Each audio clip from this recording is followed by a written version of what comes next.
we are. Excellent. And welcome back, everyone, to another episode of the Legacy of Mythal campaign. I believe we're on episode 67.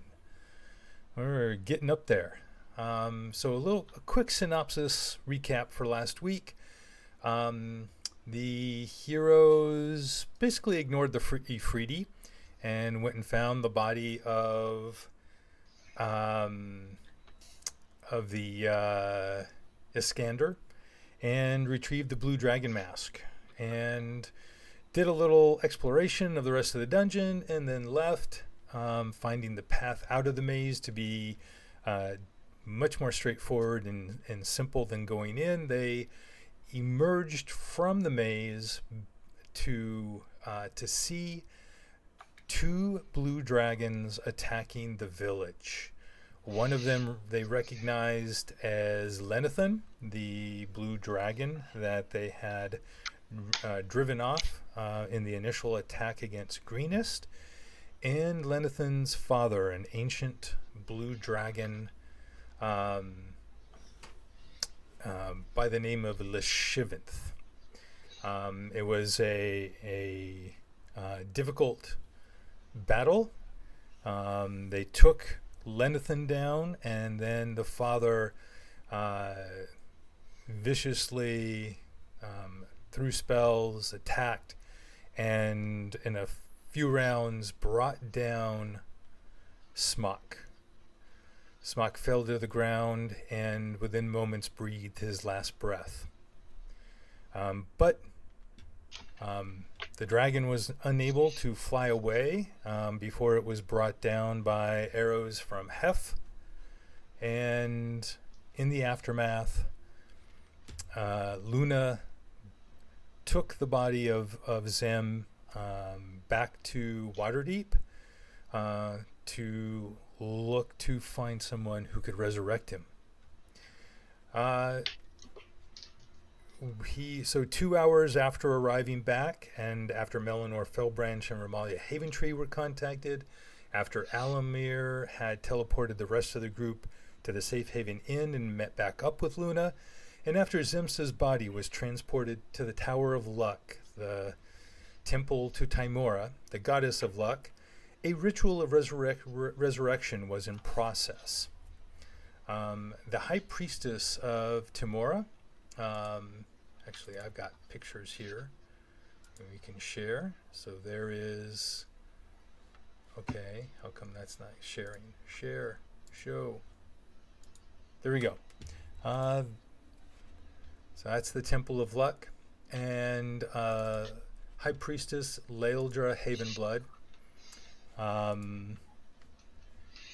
did the ritual, and Alamir, Jinkin, and Hef gave speeches, reaching out to Zemsta's spirit, speaking to the good he stood for and did in the world, and how he was still needed to help stop the cult of the dragon.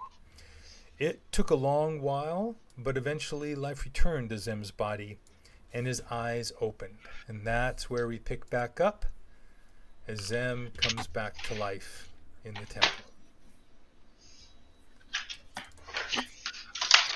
Happy birthday. Frosty the Snowman. All right. I'm on a more important mission now than ever before. Let's go. What did you see on your side? I saw the Did end. the big dragon talk to you? Us winning and we're still around, so it has to be good. Well, then you saw the future. So you didn't die? I don't know. All right. Well, if we can die and go into the future or the past, come back out. I mean, we got options now. Sounds pretty good. Yeah. Yeah. Power. I hear it's got a pretty low challenge rating to come back the first time. So everyone can do it once. Yeah, I heard of this group. They called themselves Flatliners, and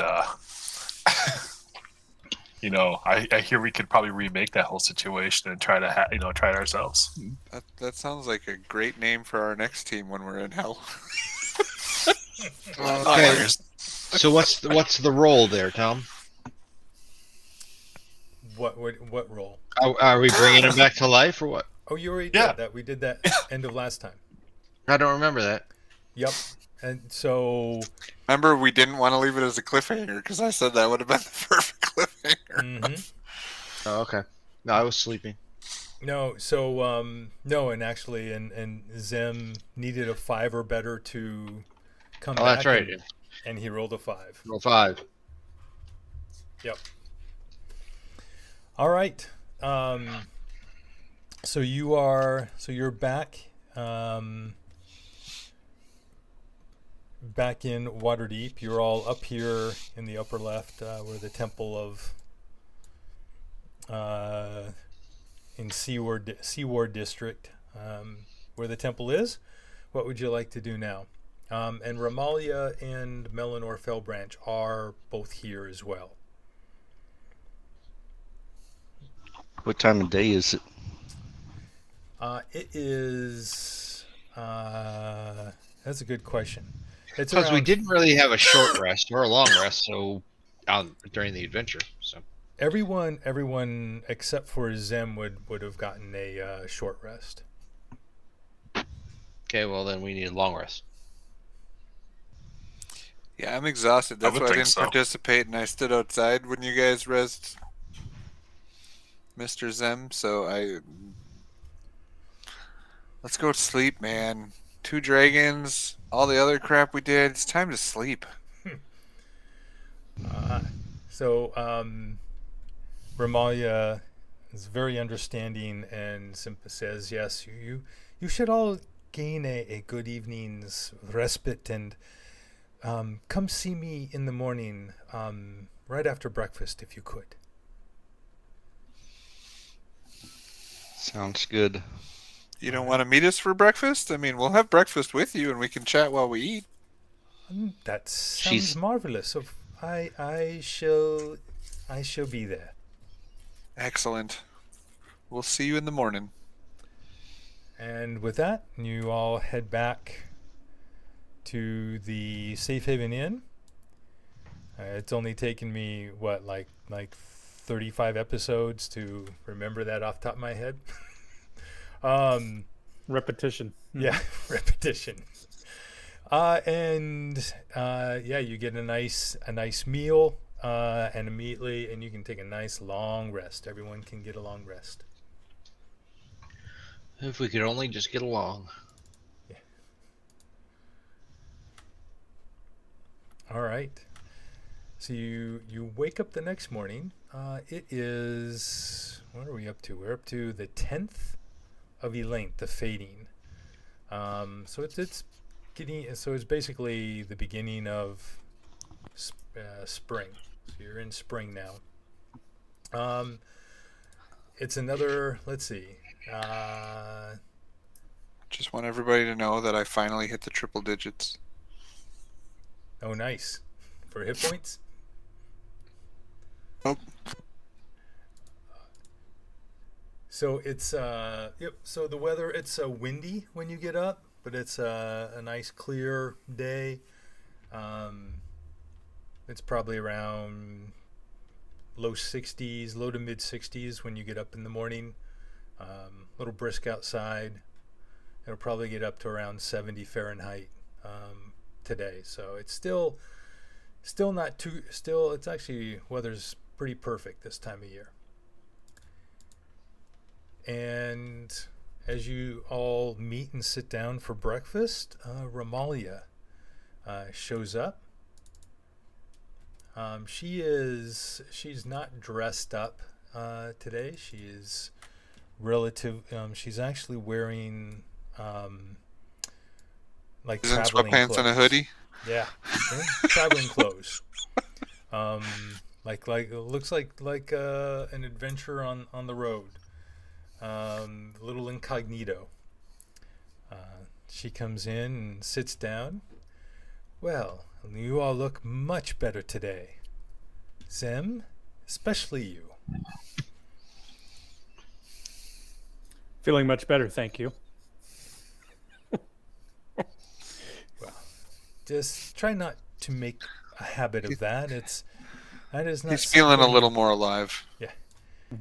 That's not that is not something that can be done often. Some people don't even come back on the first try.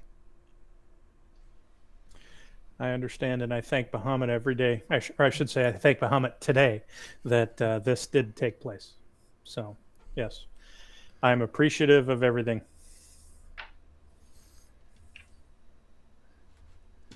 And the question on the floor is, what's the temp hit points now?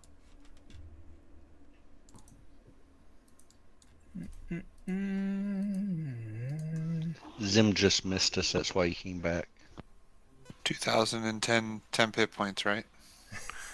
Oh no, wait, it's 2024 now. It's 2024 temp hit points. Bring on Tiamat. Let's go. Mm-hmm. Right, there it is. Is it 19? 19. Yeah. Oh, we're back in 2019. Damn it. All right. Hey, that's pre-COVID. Those were good years.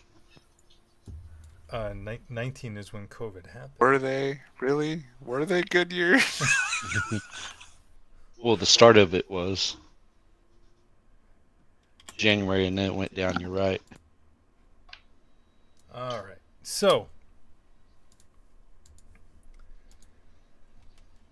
she sits down. You have a nice meal, and she goes, "So,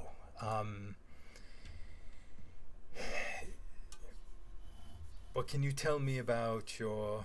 Obviously, you brought back the blue dragon mask.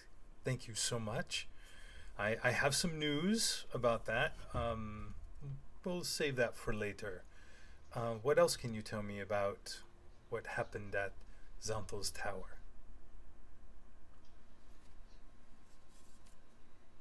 Spot's just and pointing at Alamir. All right, so let me go back to the tower. I tell the we found when we entered, we found the path that what's his name? Give me a sec. Iskander took within the tower. We followed the footprints / trail that he was leaving. We met up with a an Afriti that we decided to leave alone because hey, we don't need an Afrit messing with us. We didn't need to mess with them, but it also gave us other opportunities to follow travel and so forth and so on. Then we continued on further into the tower, and we actually came into the dragons. The dragon. What did we fight? We fought a dragon. Yeah. The blue dragons. I want the blue dragon. I was trying to find its name so I could say it. We found I lied. Venethan? No, Lenathan. That was right. Lenathan. And both the adult blue dragon and the ancient. We've also fought ancient blue dragon, whose name was Lishishithvidnith. Again, this is a Tom-made word. It has a vowel after every consonant. So Lithithith.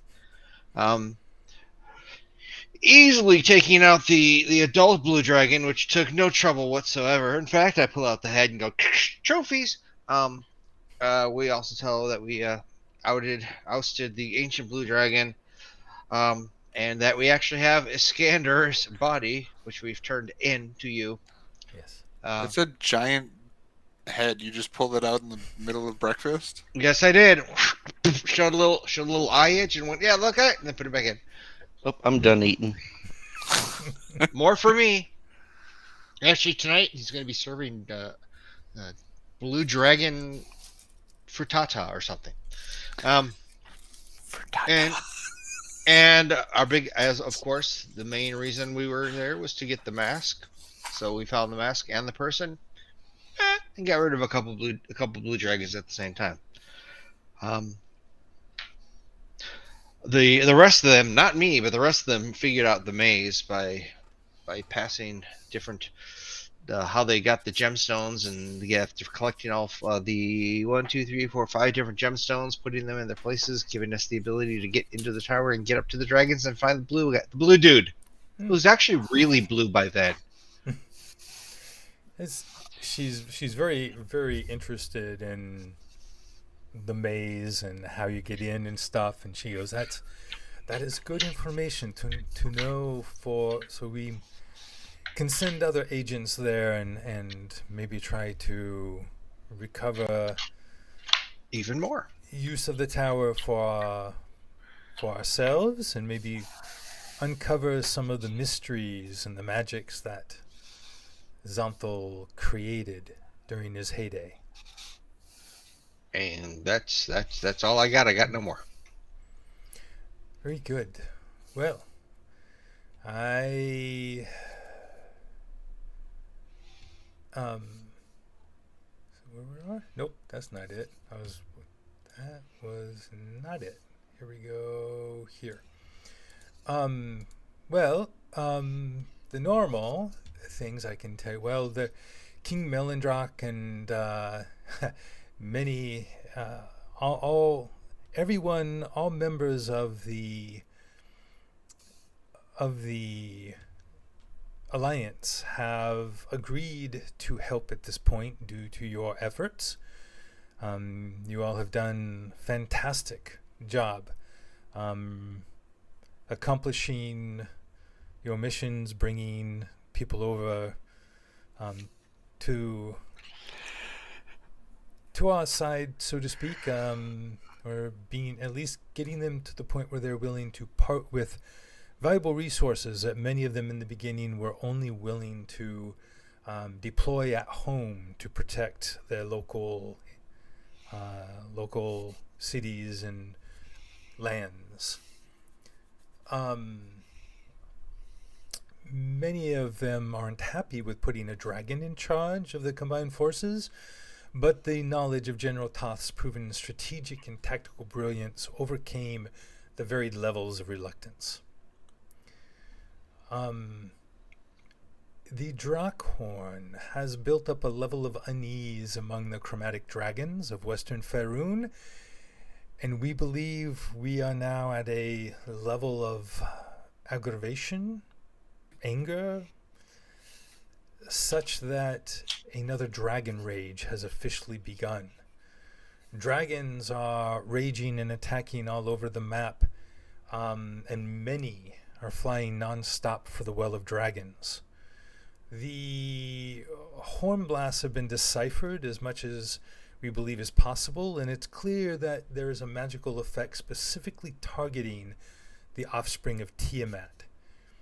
And to finalize the what that code, basically to unravel the messages themselves, would require an actual chromatic dragon or dragon spawn to break it down and know what it was saying. So if you happen to capture one when you're out next and bring it back alive, that would be very helpful. But we're not sure really if we're not putting any more effort, at least at this time, into the Drakhorn. It seems to have already done its damage. There's nothing we can really do about it now unless we could actually stop it from blowing.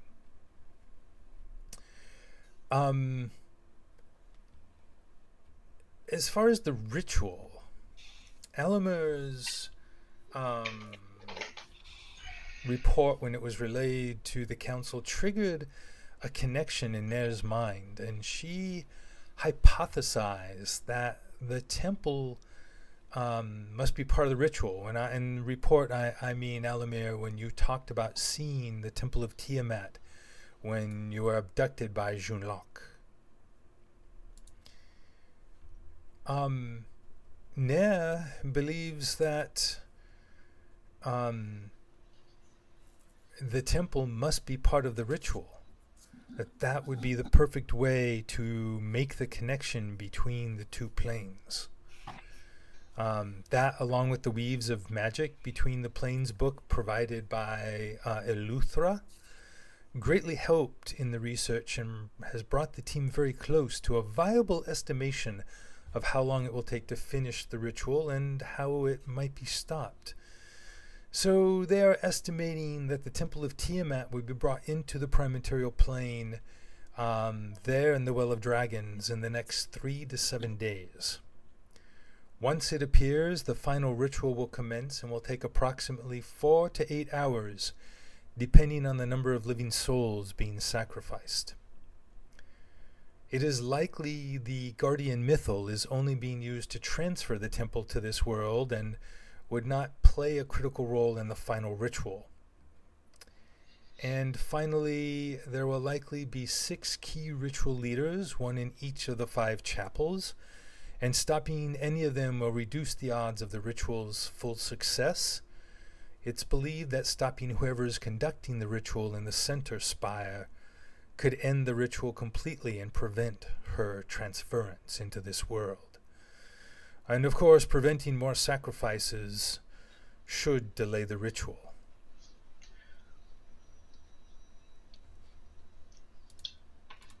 So it seems we have a little bit of time, not much, less than a 10-day from what they estimate.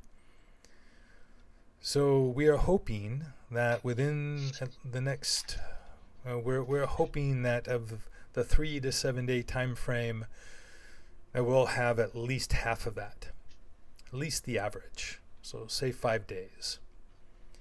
And that should be enough time for you to gather 3 more groups of allies for our cause, which could be very helpful. And she begins to, and she'll share with you, and I will share with you here. So that document for the cult versus allies.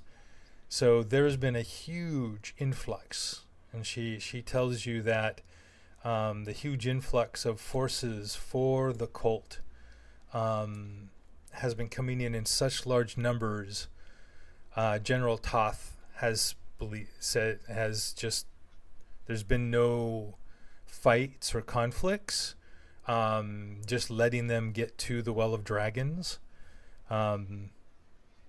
His fear is that if there's a conflict, the incoming forces would catch the allied forces in a pincer effect, and he's working hard to avoid that. But at this point, there is still over twice as many cult forces as there are allied, including a huge number of additional dragons, including a Dracolich. 1 Dracolich has showed up. That was the first thing that caught my eye when I skimmed at the report. So at the bottom, you'll see there's 3 groups. If you remember, before you left for the tower, I had told you that there was an emissary from Thay who had reached out and was specifically asking for your group to go as emissaries, and they're offering the potential of some of their forces, some of their powerful wizards and their armies to help us. And it is a significant force that we believe they could supply. Beyond that are 2 groups in some other parts of the world. The Storm Swords are a famous group of mercenaries, or groups down to the south. They are all elementals of some type, all various elemental humanoids, and they are extremely effective, or at least they have proven themselves in the past to be effective against various dragons and fiends. and especially for the fiends, there is a group of watchers, of paladins, in the central Faerun, called the Rune Watchers, that we've reached out to, that have said that they're open to learn more in some negotiations. So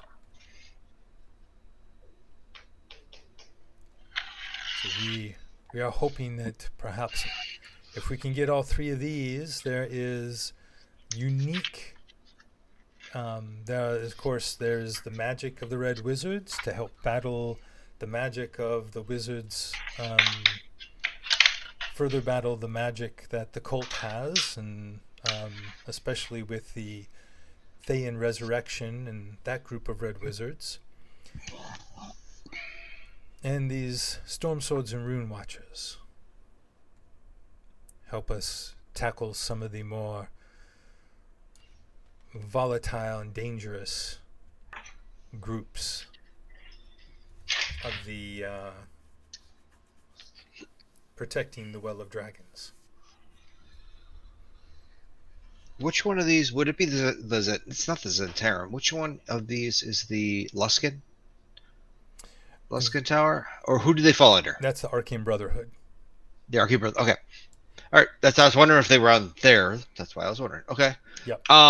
So and looking around at the other ones, I ask everybody: has anybody ever met with, have some form of connection with any or all three of these peoples? I've only heard you guys say bad things about the Red Wizards. And yes, and yeah, Alamir will say yes, he agrees. But Why can't we just go hire the 10,000 mercenaries they have to come to our side? I mean, do we have any good bards that can go out there and tell awesome stories and get them to like start migrating our way instead of their way? How about we split the party, and we send Zemsta and Alamir to the Thay Wizards. I think it was Zemsta that might have said they were bad too, or something like that too. And I'll go to the Storm Swords, and Luna will go to the Rune Watchers as Spot sits back and relaxes and sleeps more.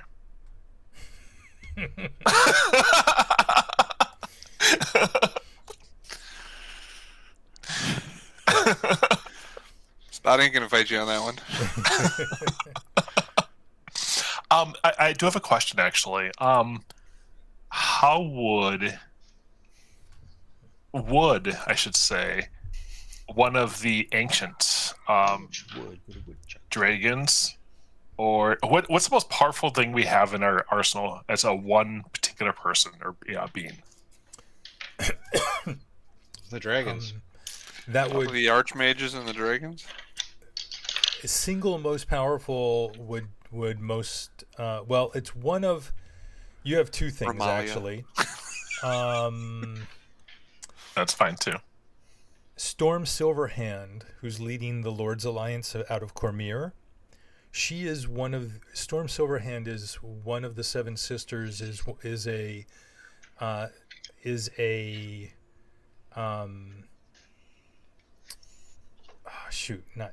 want to say not champion, but she is a what is it called?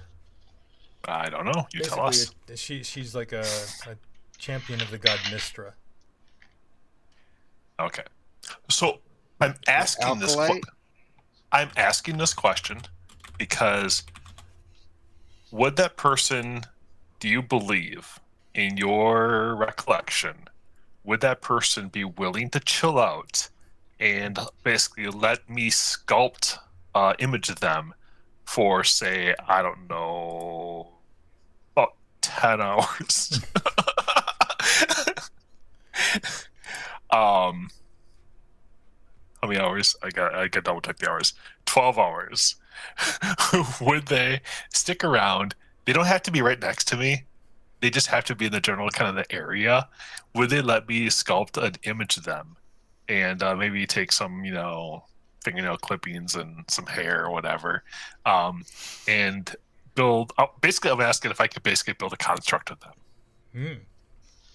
This is going to help the party, and if I can do this, the reason why I'm bringing this up is if I can do this, you know what that means? That means Anybody can do it. they can do this. And if you let me do this, I can do this every 12 hours until the fight begins. I can recreate a bunch of the same person over and over again, and they have all the same stats as the same person. They just don't have the equipment, and they've half the hit points. But I'm just saying, would that be something that they'd be willing to do? You'd have to ask. Yes.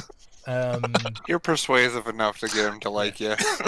So Storm is one, and the other. They'll be sleeping in the bed after you take them to it, and then for 12 hours you can just. Yes. And the term is chosen. They're chosen to Mistra.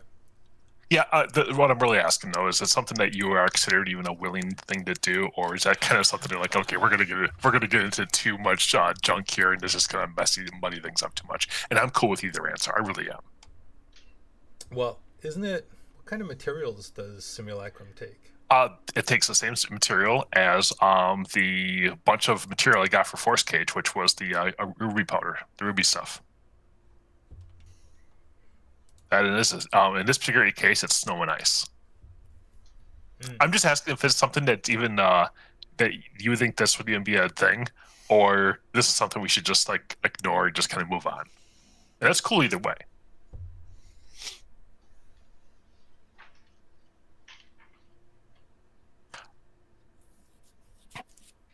You know what that's from? What?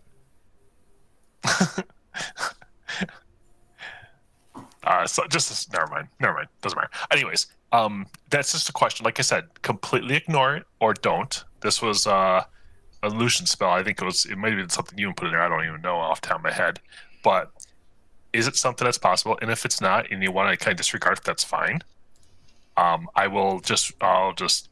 No, That's cool. no, it's a real spell. Like that's not one of the extras I added. That is a real spell. Yeah, I just know it's illusionary. And you can only have one going at a time. But one per person. Right, it could be one per person. So that's something that no, you can look to do that. You would have to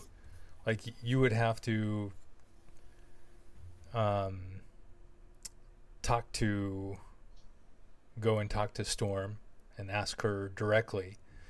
And the other singular most powerful would be that you're probably in dragon form.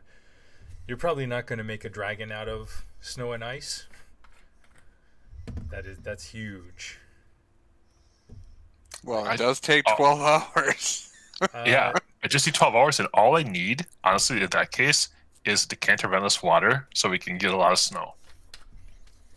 Well, Lady Sylda, in her dragon form, Valmer Sylith, would be the other one.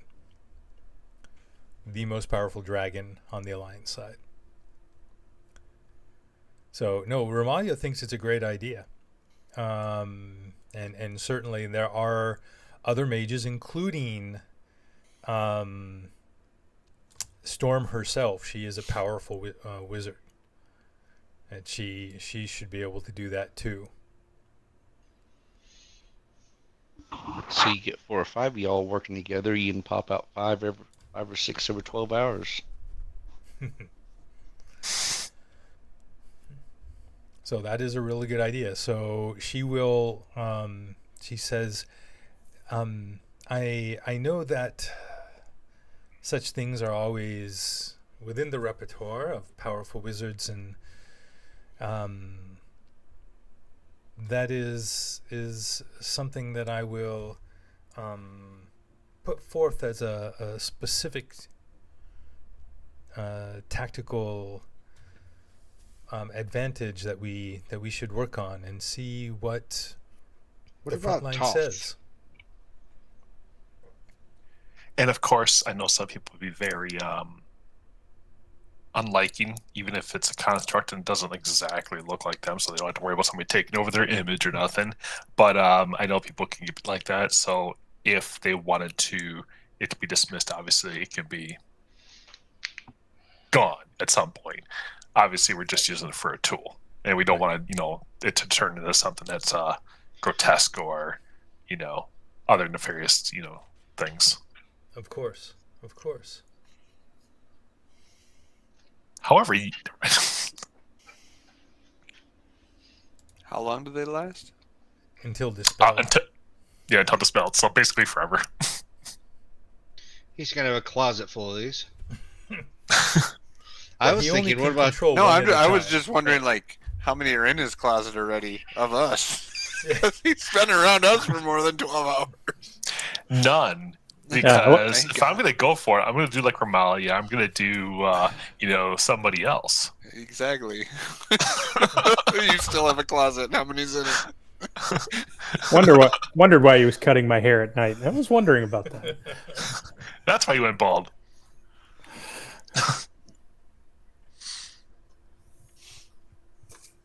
Okay. Anyways, so we have a goal. We have the Red Wizards, the Storm Swords, and the Rune Watchers. I don't know nothing about the Rune Watchers to make it worthwhile. The Storm Swords have the coolest name. The Red Wizards, aren't they already teamed up with the bad guys? No, No. so Yes, they are. I see it up there. Thane Resurrection, Red Wizards. they are red wizards who They don't believe. are Can we- exiles. They're exiles from Thay. Okay, but can we recruit those 250? That's a 500-point swing then. They're the ones doing the ritual. So if you recruited them, you solve the whole problem right there. Dude, that's what we got to do. Get out there with your persuasion there. Yep, I am going Come on, to use Jinx. Disguise Go, Self. Go. I'm going to use Disguise Self to turn myself into one of the Red Wizard Archmages, and we're going to go in there and do the old "you're too short to be a stormtrooper" move, and just go in there and just try to recruit them. Go, hey, I actually need you to come down to the library over here. Take one out at a time. You could I know it ain't gonna work. certainly try. We have to get there first. Well, regardless of, I could look to get the specifics for Storm Swords and the Rune Watchers. The invite from the Red Wizards is already on the table, and their envoy is already here waiting to meet you. Okay. And yes, and we do believe there are many. Everyone has reservations about working with Thay. The Red Wizards are less than savory, less than. They are normally our enemies, to be sure. But right now we have a common enemy, and we need all the help we can get. And being able to counter the Red Wizards on the other side with those who know them well, that is a powerful ally indeed. And their physical forces are significant. I do believe that what we are looking to gain, I'm just looking real quick. What we are looking to gain is around an army of around 3,000 strong. We could really use that right now. Ow.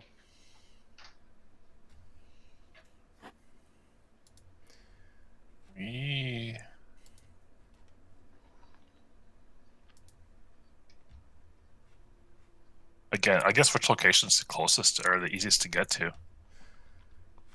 Well, you would be teleporting to Thay, there and back.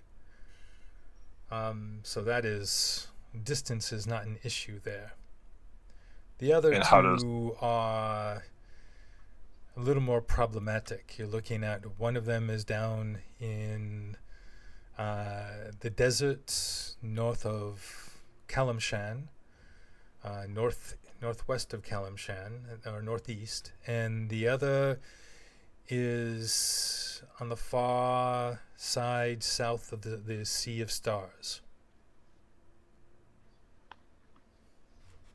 well, I just wanted to go there? Well, if you are willing to be envoys to Thay for today, then perhaps tomorrow we'd be able to have the information ready for you to go and meet with the Rune Watchers. Do you guys have access to the Thay's teleport circle, or how are we getting there through teleport? If I don't know how to get there, is somebody going to teleport us? Getting back is no problem. Red Wizard who approached us and extended the invitation is named Nai Ilmik, and she is prepared to teleport you there and back.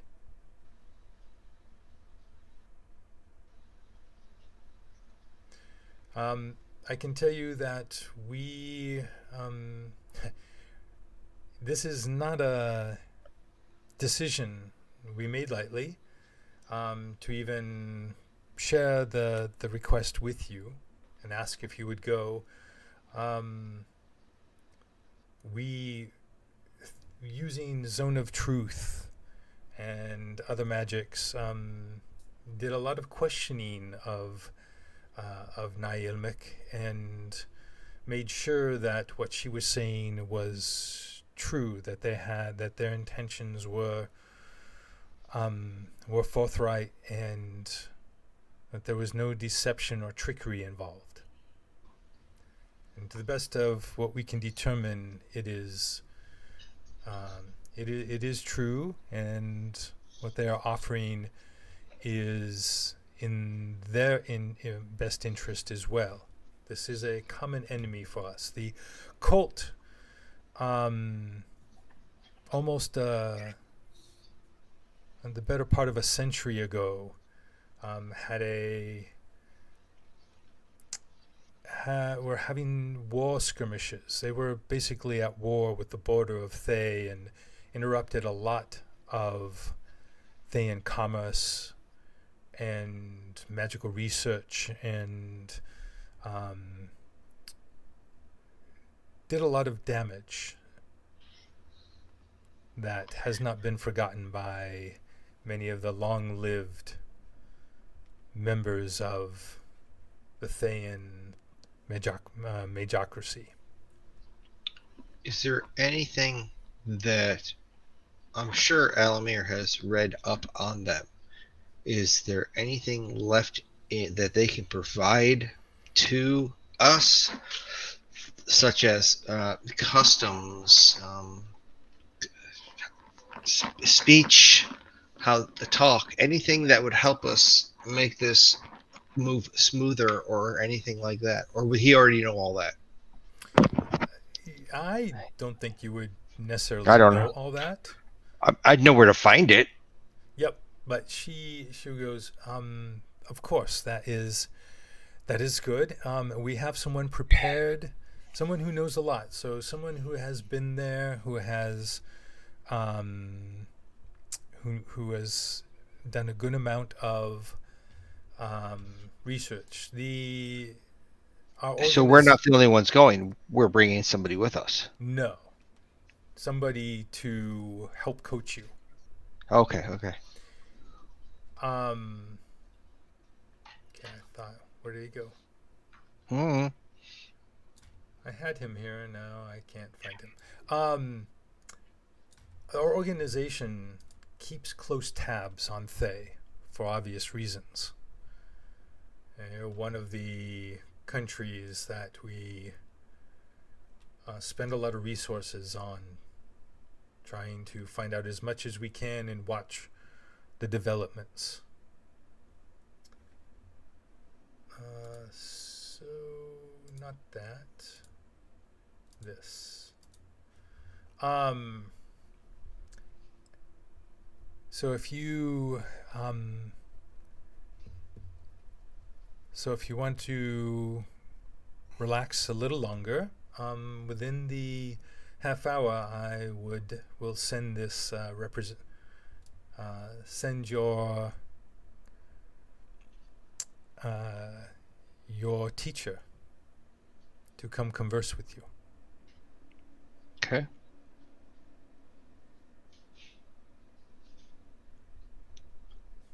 From the candle keep? Yes, he is of Candlekeep. I believe you know him very well. It is Leosin. Oh, well, that's easy. Okay, yeah. I'll just throw up a high five and go sit with. I'll talk with him, get with him, whatever with him. Okay. So, actually, only about 20 minutes later, Leosin comes walking in, and he sits down and does some quick catching up, and then begins to share with you what he knows about Thay, things that you should be aware of. So, Okay. Thay is an isolated and arid windstep plateau about 2,500 miles east of Waterdeep. Its sky is constantly clouded by volcanic ash. The land is defined by the prevalence of undead within its borders. Like, there are normal living people, but most with necromancy being so prevalent and it being controlled, and anyone with any power at all, any station at all, is a wizard, is a spellcaster of some type. What number can they give us? I know we have that on that little list of the number of Thay ? She was saying she believed it would be around 3,000. Okay, of the matured wizards. We're not taking any of the No, kids not or anything. necessarily of wizards. That was the physical force. Okay, so physical force 1,300, the 3,000 of a mixture of blah blah. Got it. So blah blah blah. Yeah. Okay, got it. And so he said, the supreme leader of Thay is a lich named Zastam, and the undead servants, including many commanders within their armies, are undead. There has a lot of dark politics, rampant paranoia, basically police state mentality, and necromancers, wizards, right, in the top echelons. The one thing that Leosin tells you is when you're meeting with people. So first off, he produces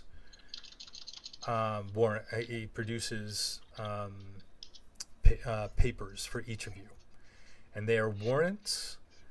That they're sealed warrants indicating that you are acting on behalf of the Lords of Waterdeep and the Lords Alliance, and are under protection from both groups.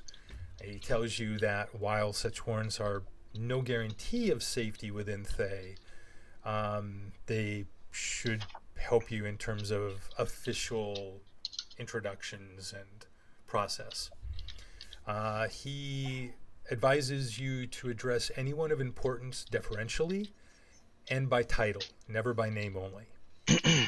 And anyone who can cast necromantic magic, feel free to show it off.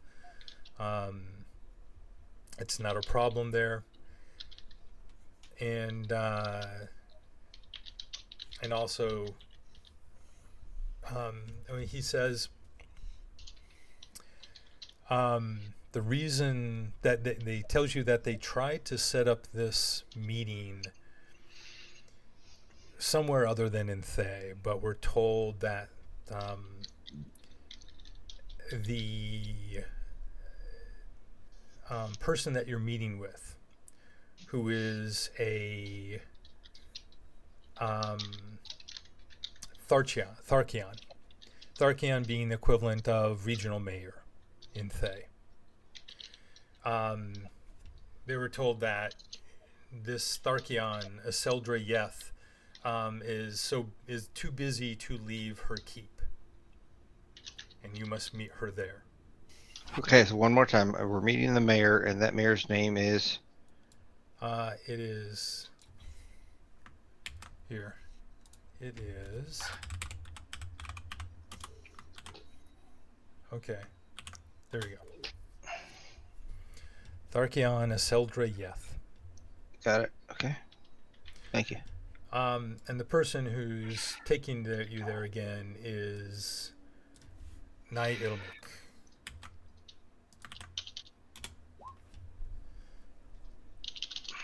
You know, those are not my names.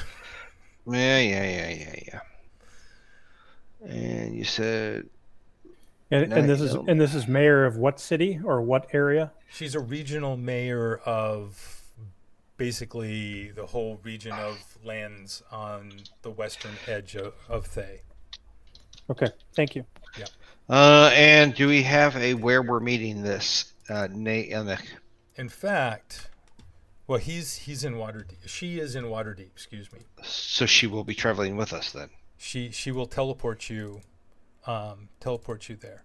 So this. But is she going to be with us there, or is she porting back then? Yes, she will. Okay. She's taking you there. So this is if you look here, third channel, yeah. you are you notice I can't click on it, but you notice on the map, in the very center of the map is Nethwatch Keep, right there on the western edge of the plateau. Mm-hmm. That is where you're going. So right there. It does. It looks like a trap. How? It's a trap. Okay. How? I say it for the third time. How much do in our group knows of Thay? I mean, besides by name, Thay, bad, got it. Geography, history, or do their pet backgrounds? They don't care. Well, you might know. Anyone can make a history roll, which I think they should for the history piece. Nobody has been there. Like, right. You do not go there as a merchant. So a history roll? Okay, I'll do that. Let's just see what we know. I know. Luna knows. So you know a good amount of... Jenkins knows. Yeah. With a lowest bonus. And again, knowing about Thay might also give us the knowledge of knowing what not to do while we're there. Yeah, you don't scare the black crow off the fence in front of a house because that crow is the great-great-grandmother that's been turned into a crow. I mean, Spot, on the other hand, broke his brain because he woke up. No, Spot's like he's heard of red wizards. He's like we're red. That's right. Yeah. And they're over there somewhere. I changed the color of my robes then. So essentially, you know that Thay, in its current form, ruled by red wizards, has existed since 922 DR. So, and we're in 1503. So, and that was when the red wizards took over and declared themselves a free nation of Thay.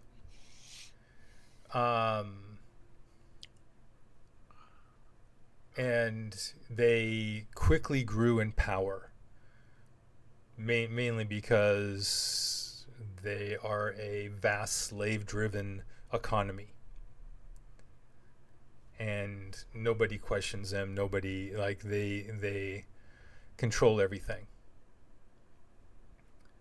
There is a lot, that there has been a lot of the wizards fight among themselves. There is essentially there are the 8 Zulkirs.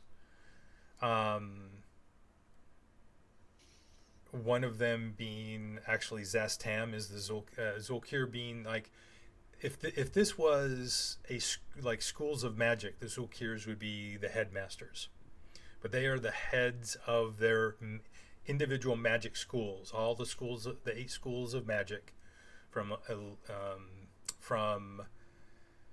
abjuration through transmutation, in the entire country. And so that is the council that rules. The Zulkir of necromancy is also the head regent, that is Zastam. He came to power through treachery and assassination, which is just standard. That's how, especially in a world, in a country where many of the people, they're all wizards, and they either live long lives and or eventually become liches. And so you're never going to move up unless you kill people or somehow get rid of them.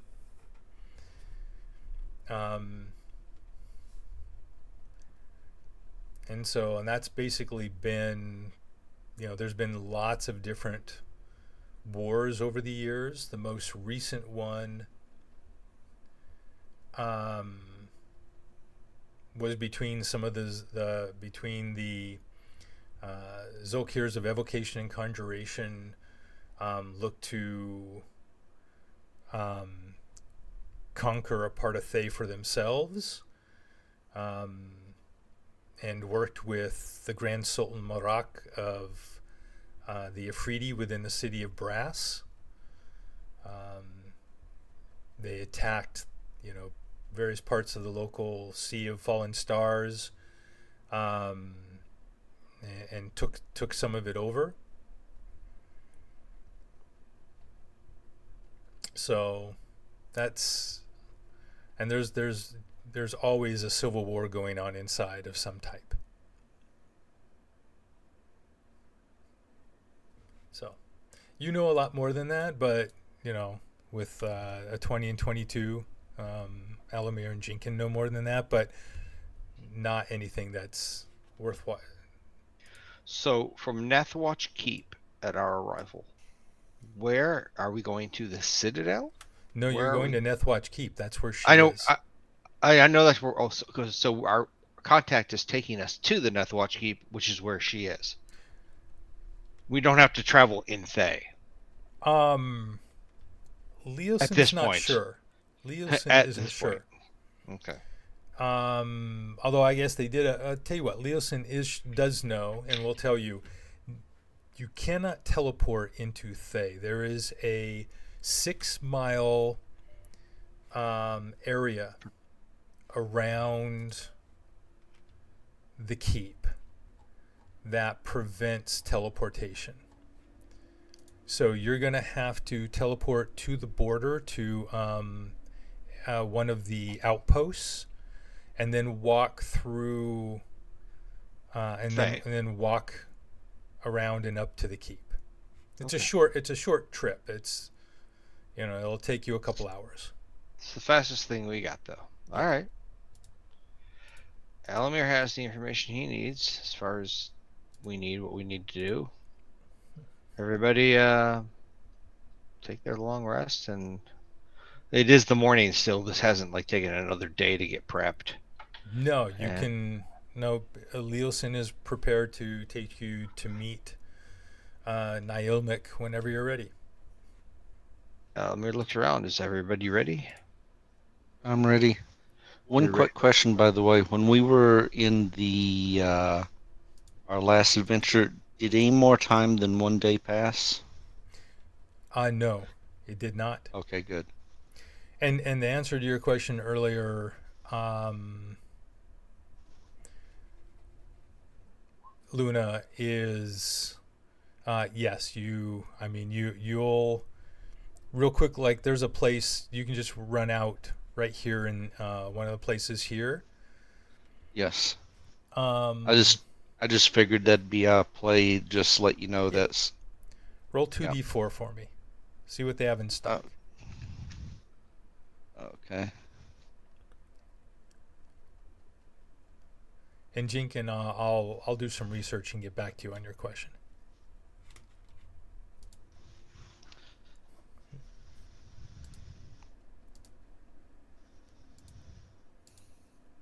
So so you have five more bottles that you could run out and Okay. get real quick.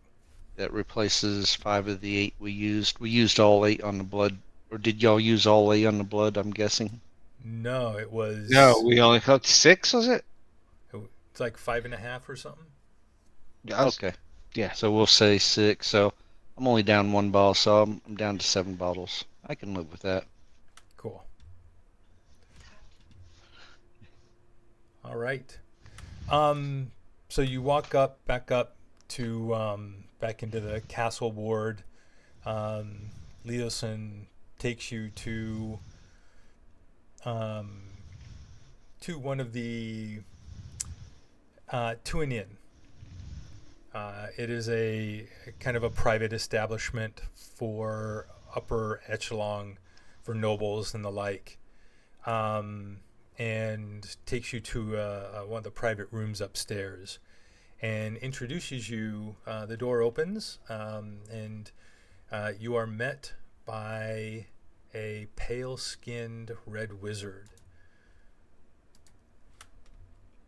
Nye Ilmic. She goes, Leosin, of course, please, all of you. Oh, wonderful, come in, come in. I have been waiting to meet you.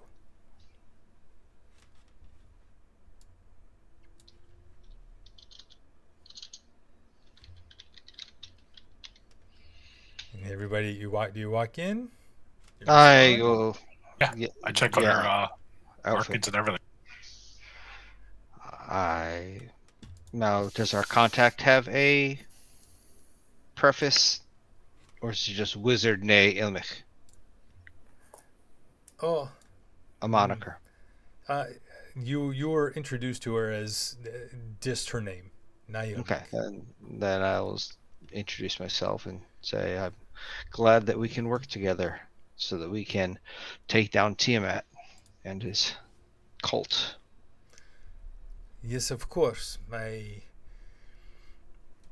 The Turkian is awaiting us, and I'm afraid I do not have the authority to speak, but other than to say speak on the matter, other than to say that I am very pleased that you have come, pursuing an official visit and request for us to join forces.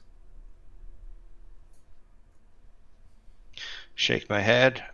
I don't know if it's considered customary with the Red Wizards with Thay of the shaking hands to approve and consolidate the party as one. It is we to bow I mean, deeply. high five, knuckle bump. She bowed when you came in. Leosin Okay. bowed to her, Yeah, okay. and there was no touching. Gotcha. Alrighty. Sounds good. If anybody's ready. Is everyone ready to go? I look around. If anybody has any objections, I shake my head, nod, and say, let's go. And Leosin says, well, good luck to you all. I shall hopefully see you soon. Mhm. And he And I bows have to again be right back. to Nye, and she to him, and she begins casting a teleportation spell. And within moments, you find yourself. Okay, Where?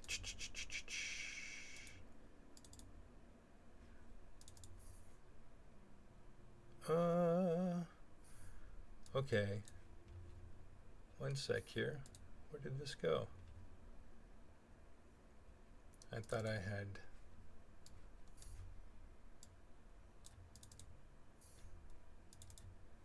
I guess I didn't keep it. Oh, I know what I did. Never mind. Hold on. This is what I did.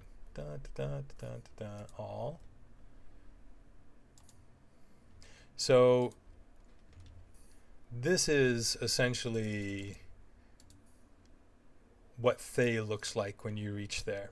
So it's just a barren, bleak plateau, cloudy skies, and you are at a small outpost. On this outpost, there are some wizards, some red wizards. You can tell that they are low ranking, definitely below Knight Ilmic there. It seems something similar to the Cult of the Dragon. There is the elaborateness of the dress, their robes, and the amount of kind of jewelry and elaboration and trim on the robes sets a level of ranking. So these are not that high, and along with them are some some orcs. They look similar to orcs, but they are different than the orcs that you're used to. So they are like a very almost like a bluish, a dark black, bluish black skin. They look a lot more beefier than even the strongest orcs that you're used to seeing, including the young, really young, strong ones that you fought on the way to Waterdeep. And they behave a little different too. They watch, and there is an intelligence in their eyes beyond what you're used to.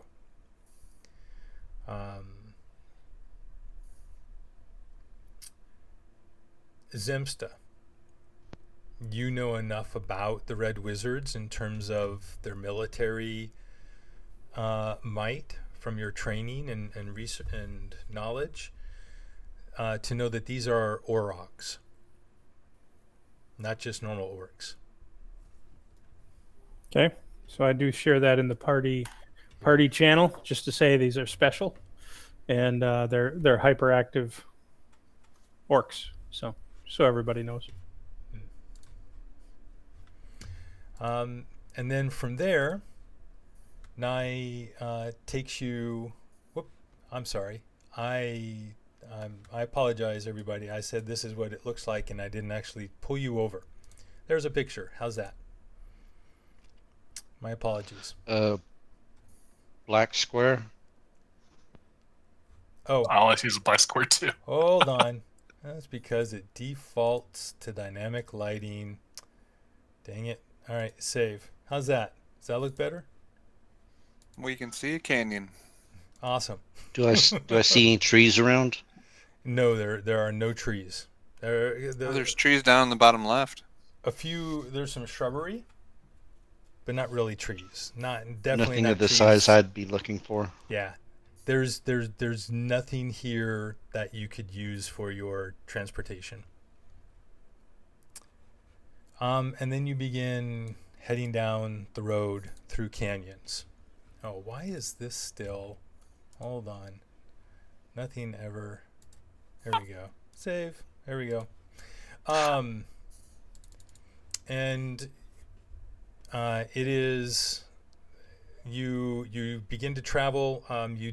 There's like one cart that passes you as you head up through the winding path through the canyons. The cart looks like it has various grains and maybe some fruit of some type off of trees. It looks like not apples, maybe the equivalent of a pomegranate. And it's being, but the cart is being pushed and guided along by zombies, slow plodding zombies. And eventually you make it, so actually in here, let's show you this, just to give you a further sense, just kind of where you're at. So these are the lands around Nethwatch Keep. And so to the north is the long way down. That's where you're coming up and then traveling around to Nethwatch Keep. So you come up onto the plateau and very quickly make your way to the keep itself.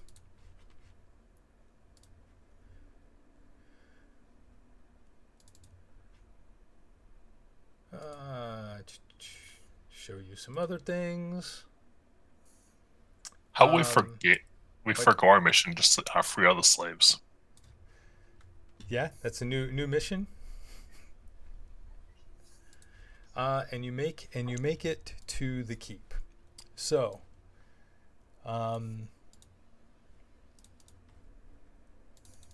this is the keep. You're brought inside there, and inside, and as you walk inside the gates, there are plate mailed creatures, humanoids with glowing eyes. Zemsta, you, even without using your ability, you and Alamir and Jinkin would all be able to recognize these as some form of powerful undead. And inside are more like undead servants walking around. There's more Orogs. And you make your way all the way to the upper left here, which is the main compound, the main building, and it is 4 stories high. And you walk into the main building. Whoops, let's get over here. So on the left is the first building you walk into. So you walk in here through 2 more of those plated knights, and you walk directly in, and immediately and the wraiths, these wraith-like creatures, move out of the way so that you can go through the door to the right. And Niilmik takes you through those doors, and you see a bunch of mages kind of sitting, relaxing, reading, having a little discussion. They all immediately get quiet when the doors open and you walk in, and he takes you to the stairs, and from those stairs you walk up to the second floor and come out of the stairwell on the second floor into the audience hall. And Niilmik walks you up, goes up to the first step, bids you to stop, and she says, "This is Tarkian Aseldreyeth." And the Tarkian nods and stands up from her seat. And she says, "We find ourselves bound in common cause against common enemies. Those who sought to destroy us in ages past now seek to destroy you. Our thirst for vengeance is strong, as is your thirst for continued life. Our enemy has become your enemy. We know their weaknesses and the ways of destroying them forever, without destroying their usefulness. Together, we can remove them as a threat to us both. Our agent Nay Ilmik will return with you to your city of Waterdeep, there to serve as our liaison to your council. You have found out much about the cult of the dragon in your struggles against them and their allies. What further you learn of the enemy, will relay to us by means of our own.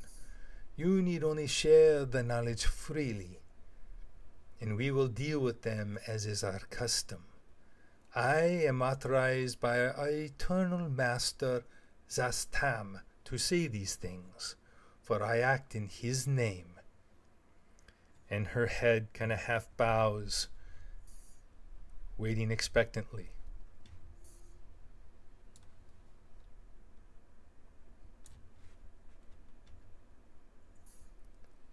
You're talking, Elamar. Yes, I am talking. Did Ne Ilmik bow or nod to Yeth, the Tarkian Elder Yeth? She did bow, yes. Okay. We bow. Th- I bow. Then you. Okay, well, Elamir steps up to the front and bows to Yeth and says, "We have Tarkian Azeldra Yeth. We have been sent by the Council, the Brotherhoods of God, what the hell, Waterdeep, to ask for your assistance in joining the taking down of our common foe. I hold the papers, the warrants, explaining that these, as you are speaking for Zastan, we are speaking for the council." And at that, Nai Ilmik reaches out her hand and says, your papers, please. I hand over my. I mean, is there one for each of us, or is Yes, it a there's group? one for each of you. Alamir, he will gladly step to hand. Nay Yes. wanted it, right? Yeah, basically. He'll pass it off, and then he'll look around at the others. Yeah, just think, right? May I see your Pass papers, mine over please? to Zemsta.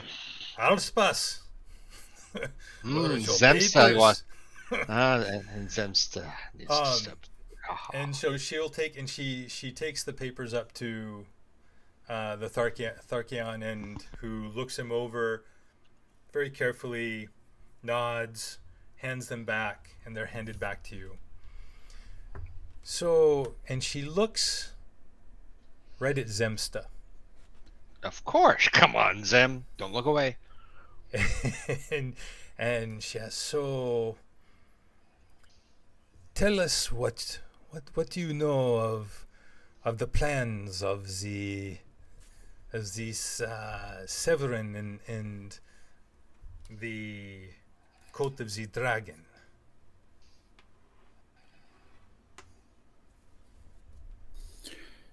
In a nutshell, they're bringing Tiamat back, and they're trying to have Tiamat rule this particular plane, I guess, Earth, or whatever this is.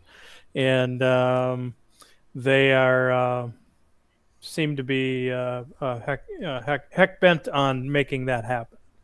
We've been stymieing them somewhat along the way, but they've made better than we had hoped for progress. And we have to do this to augment our forces in order to fight them properly. She nods. And actually, let me bring her down here. And then she looks over and she looks past Alamir right at Jinkin. So, what do you know of Tiamat and her goals and plans for this world?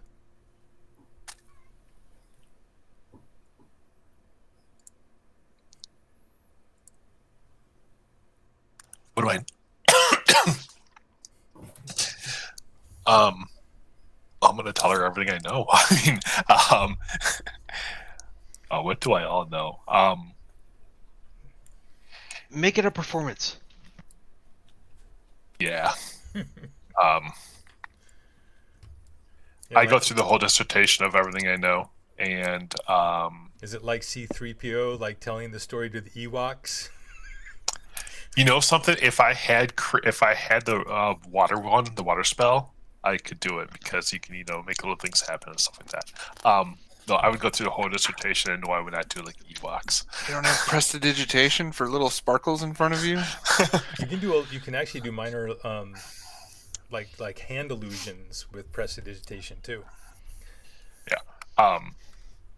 I would go through the whole dissertation of everything, and honestly speaking, they're wizards. They don't want to hear my small little parlor tricks.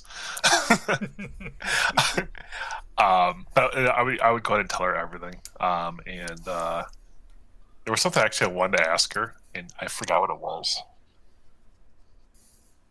And it was Okay. completely like something oddball. I'm sorry. That's okay. Think about it. You have time.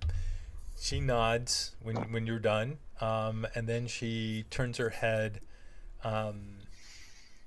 back over and looks at Spot, and she asks, so in your experiences with the cult, what role do you think these red wizards that they are working with plays in working with them? They're the ones helping him summon Tiamat. Anything else? Ask the smart people. I don't know why you're looking at me. That is all you know, yeah? Very well. And she looks back over at Luna.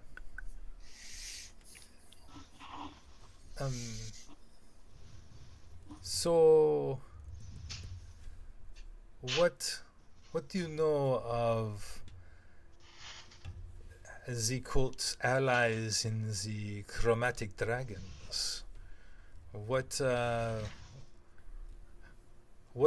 is a relationship, and what can we expect from in terms of in terms of power and forces and types of dragons, and what is the relationship between Severin and the great dragons themselves? Quick question before I answer that. Out of character, would we know if she already knew the stuff that was shared with us in that spreadsheet you shared with us? Nope, you have no idea. Oh. Okay, I would tell her what I could without, giving the wrong things away. I'd tell her what I knew on my own of the different organizations and how they interacted with each other, Okay. and what forces I had saw and heard were going to the Dragon's Well and everything. Very good. And then she'll look back. Then she'll look at Hef and say, "What state are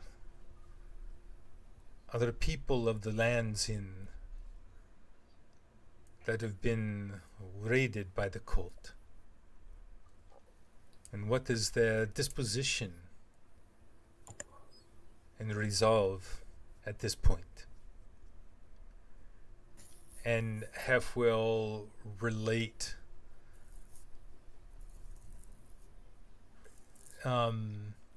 what he knows about the devastation, the rural areas that are affected, and some of the smaller, some of the villages and some of the smaller towns. Some of them completely destroyed, like in the forest. Others that were left mostly alone and are trying to recover and recuperate. And then he speaks very strongly about the resiliency and resolve, and constant strength of hope and community that such communities and groups of people have. And she nods. And she goes back and forth like this to each of you 2 more times, asking questions. And I assume everyone answers to the best of their abilities and truthfully, as you already have. She's trying to get a gauge of Us. our honesty and willing to work with them. I'm guessing. I say I would, but I actually do want to know, is there a way that she can cut their wizards off from their magic? Yeah. So you ask her. She goes, there are things we can do to in personal combat to stop them, but not cutting one off from the weave is beyond the magics of these days. Such, we believe, existed millennia ago, during the first age, when magic of great power was exercised and utilized by the elves. These days, such ability is out of our reach. So no spell plague. Got it. She is. The lighting in here is very warm with. There's like warm light. There is some fireplaces, 2 fireplaces. There are warm globe lights. It's all bright yellow light that gives a nice warm orange hue. There's Jinkin and Alomir, roll Arcana checks. Zim, roll your evil organization.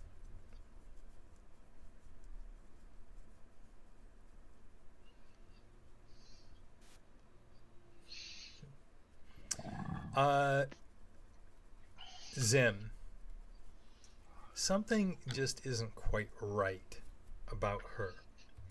And actually, I'm also going to go, in addition to that, her being Iseldra or Nai? Iseldra. Iseldra. Okay, thank you. And actually, even with that lower roll, Jinkin, I'm going to tell you this as well, just because your passive insight is so high. But there is definitely something off. Her accent isn't purely Thayan. The skin tone seems pale without the use of the makeup that Niilmic obviously uses. And Alomir, you note some very distinct things about her. And Zem, once you're kind of attuned to there being something off, you watch very closely, and all 3 of you slowly become more and more convinced that she is not human, that she is most likely some type of greater undead, probably vampire. I cast sunlight. Do you? I stand back. I stand back. Yeah, I move to the corner. I already died once. I'm good. Well, I don't have it anyway. So, yeah. So at the end of the audience, she thanks you all for coming in, meeting with her. She knows it. I know that while I am very busy and could not meet you all somewhere more convenient for you.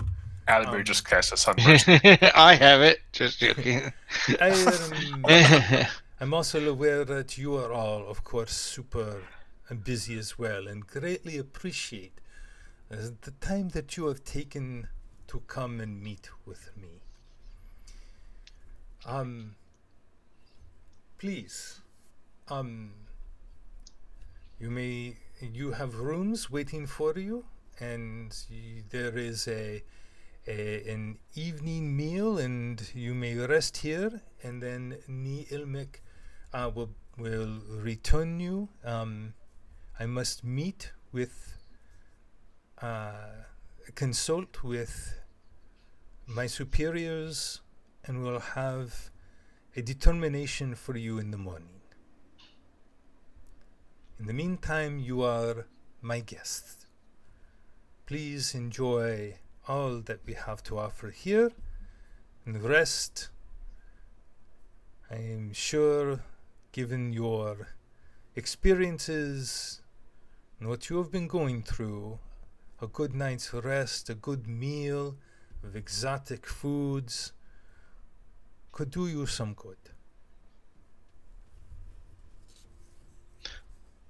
Alamir will bow the head and say thank you, and then Jinx says, No, I didn't say. I'm not going to say necessarily, but do we feel like the food she's offering and everything else is like, she's being Yeah, no, she's Genuine. sincerely offering hospitality. Okay. And she nods, and Ni will bow and take you all to back to the stairwell and upstairs. And you go upstairs. And upstairs, just to the very next level, are some really nice rooms. So there are actually this room and the room up there. So like so you guys can figure out kind of, and everything is basically open. These are all guest chambers. These 2 floors. You're welcome to stay anywhere you want. And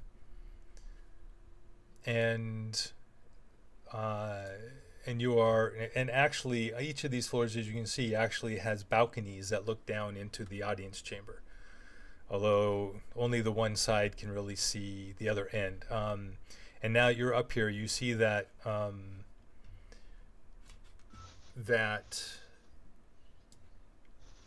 okay, now she's gone, I can't find her. The Tharkion is gone. Like she left the audience chamber now.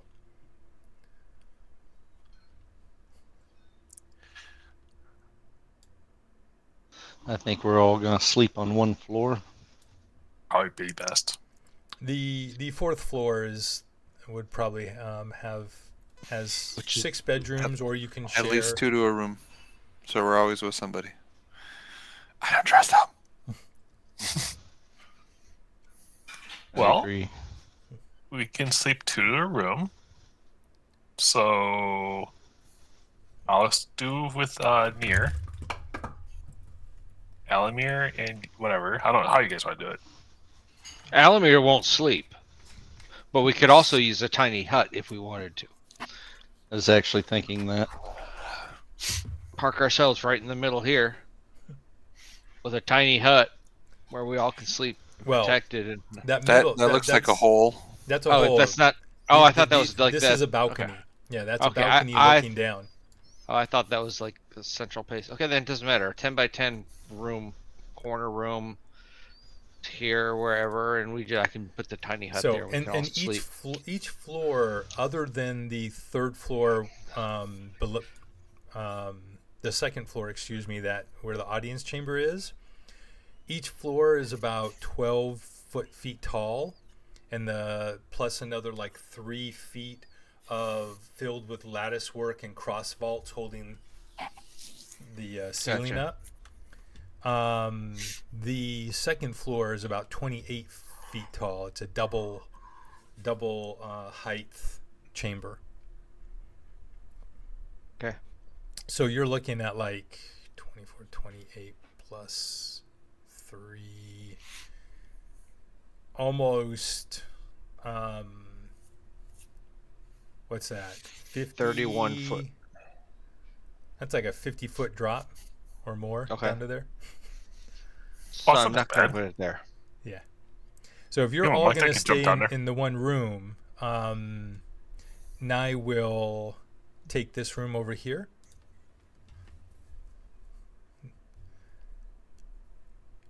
When you all decide you want to be in the same room, Nye's like, I understand. You have reservations, and I do understand that it is certainly okay, but please know that you are perfectly safe here. No one will harm you. But you are free to do your sleeping arrangements however you like. We've just slept together so long, we're used to it at this point. Yes. Does not feel comfortable otherwise. I can't sleep without Spot snores. So yeah. His snores a lullaby to I was going us. to say, if you only knew. I don't know that I snore. Yeah, of course.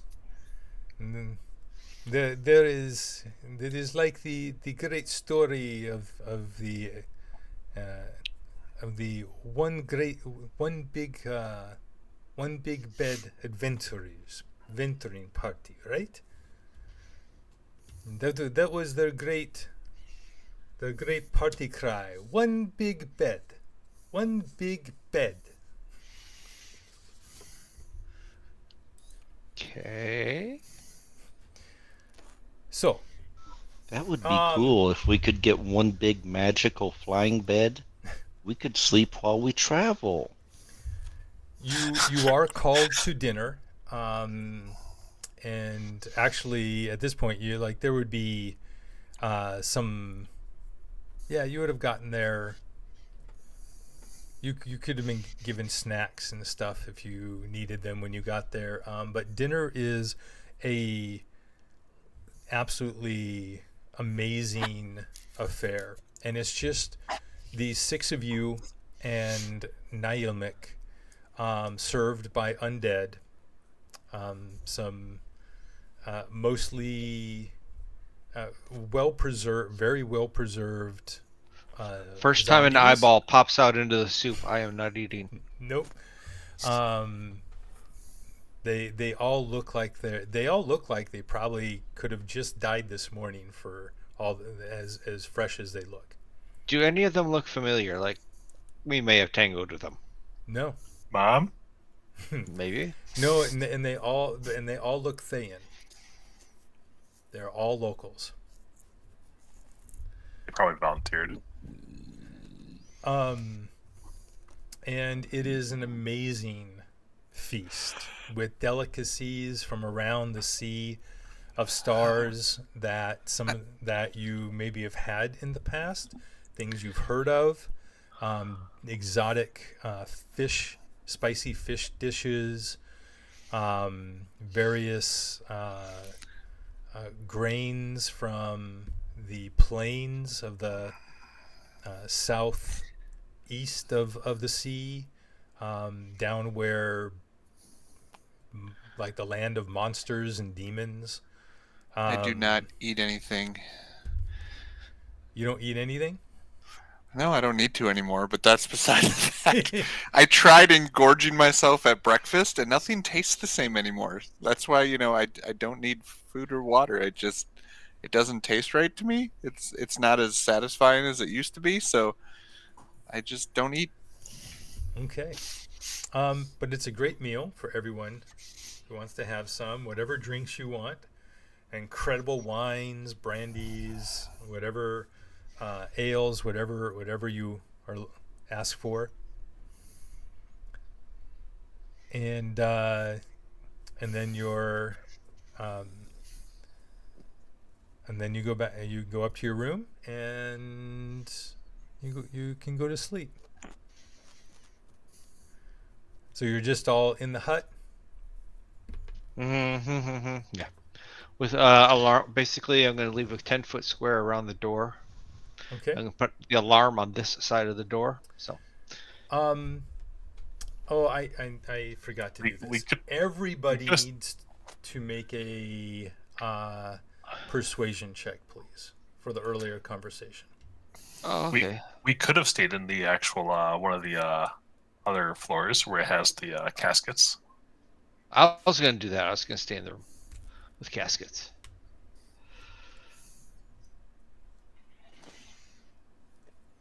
I think my dice wanted to roll an 18. You think so? I think so. Oh, that's perform. What? That was persuasion. No, you did persuasion. No, it didn't. Yeah, you did. It says It persuasion. says persuasion plus 16.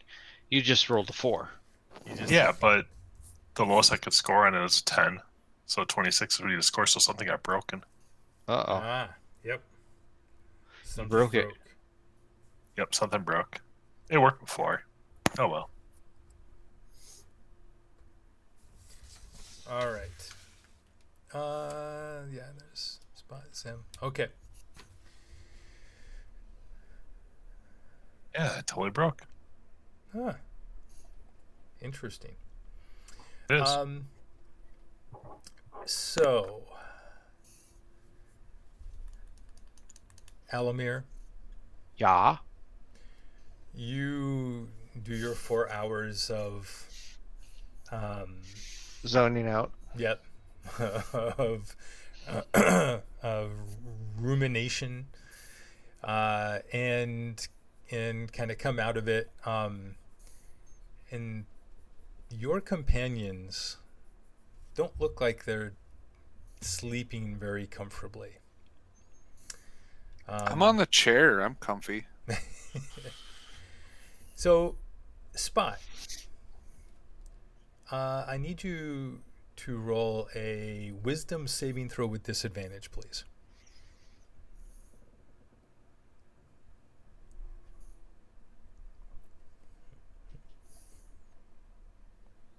Nat 20 or a 17? Nice. Okay. You wake up the next morning and you remember vague, disturbing dreams that you had during the night. But otherwise, it was a relatively restful night. And you take a long rest.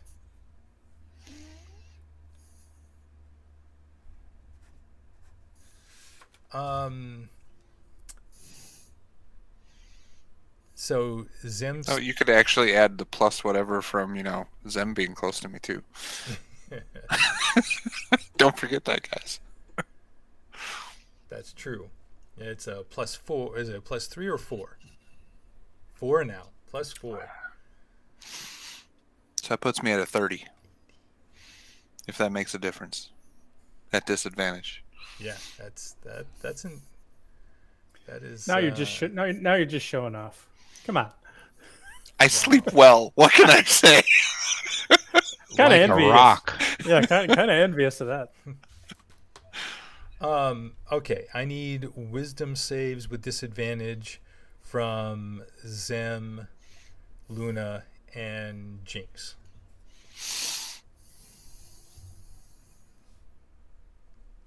Sorry, wisdom with the disadvantage, right? Yes. Wisdom save, disadvantage, +4. And you get +4.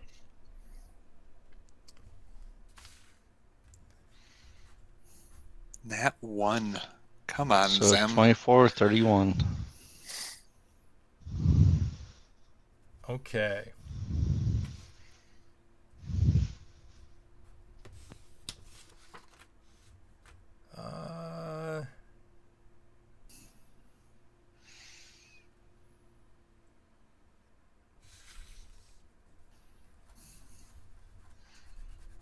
Gotta love 7. All right. Jinkind and Zim. You each find yourself not together, separately, in a nightmare. You are you open your eyes and you find yourself within paralyzed. You cannot move, and you are seated in some kind of cauldron, an iron cauldron, huge, big enough to hold you, and it's getting hot in here. It's filled with, not with any liquid or anything, but there's like this blue-gray, mystical, swirling fog.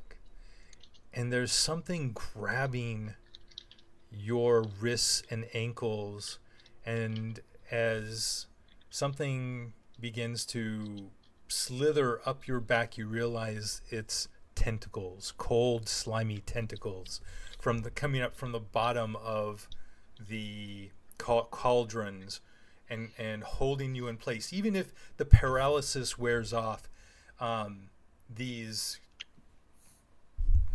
tentacles have you, and this fifth one comes up, slithering up, and wraps your back and wraps around your neck, and just holds you in place, not choking, not hurting you, but is cold and wet.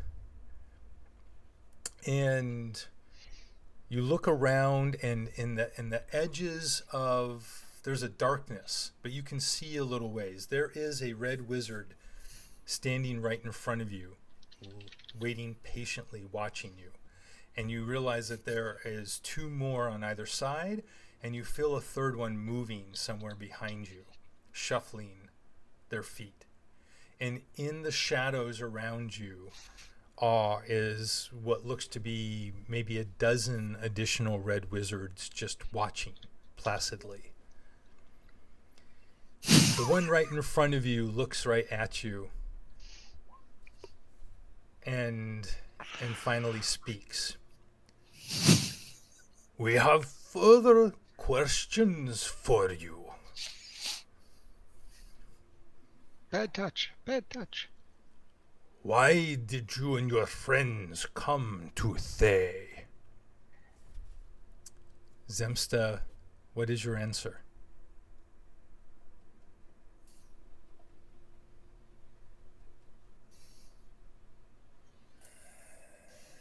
To battle Tiamat, provide the manpower or creature power in order to fight those hordes, and to see if we can have an ally with a shared enemy. Maybe we can be allies helping each other, and seeing if we can build a new branch between Thay and the mainland, or whatever you call it. Roll a persuasion check. Bum, bum, bum.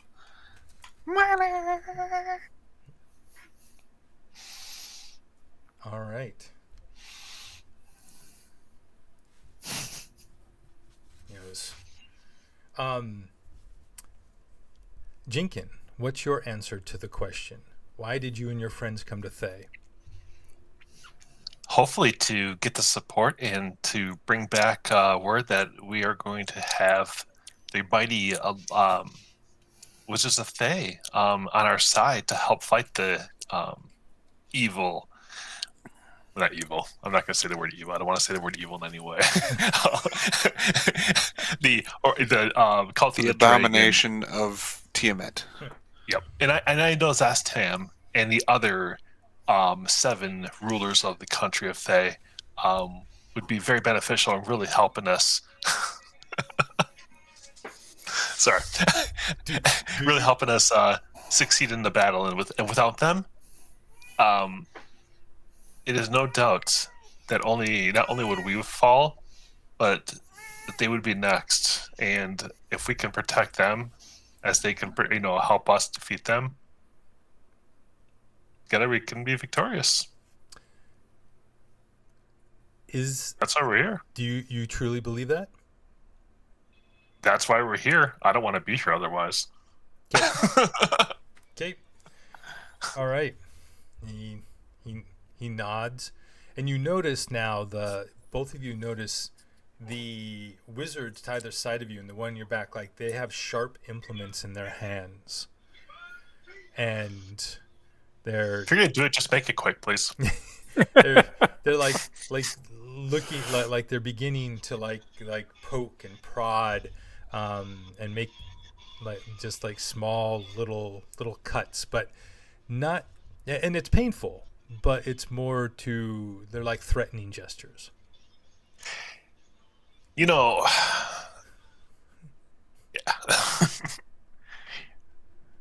There's nothing with the house of ill repute down the street. And the one in front of you says, "What do you know about Severin's plots, Zemsta?"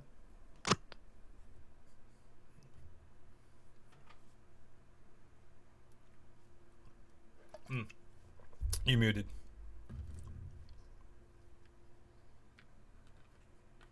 All right. So in recollecting what I know about him,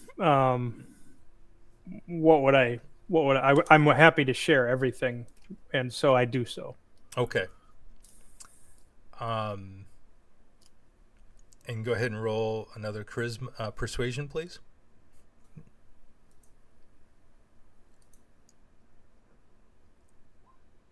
Nice. Okay.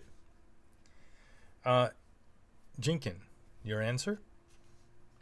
I'm trying to remember who the severed person is. Severin has been mentioned a lot. Yeah. I know. I'm looking for the picture of the person because I'm like, okay, that's gonna help, and I'm like, I just can't find this thing. He's the head dude. Yeah. Head of the cult of the dragon, or at least the part of the cult that is doing all this. To be fair, we really don't know his personal desires, right? We only know what he's been doing, which doesn't necessarily indicate all the desires he has, right? He may have a game within a game. Chances are people like that do. Yeah, I would do the same. I would provide all the information that I would know, and maybe my own opinions on it or whatever. Maybe I'd be slanted a little bit that way because you're only taking information from where you get it from. But I would be honest because, first of all, we came here on the behalf of Lord's Alliance and the Council and the other group. So there's no reason we're supposed to represent them. We're supposed to actually, get their trust or whatever. So we're gonna be honest. Okay. So I'll be honest. All right. At the very least, they should be able to detect our earnestness. Even if our answers are bad or wrong, at least okay, they mean at least what they say. They might be wrong, but we mean what we say. Question for you, though. Are his markings, or this guy is talking his markings, how do they compare to the different individuals that we've dealt with? High ranking, not Tharkion level, but at least the level of Nailmic. Okay, so more designed, because the highest ranking person we've met so far had almost nothing. That's why I asked. Right. So, but you probably, knowing what you know, you probably imagine that that's an illusion, not what she really looked like. Gotcha. And he says, "What do you know about Rathmoldar?" Let's start with Jinkin this time.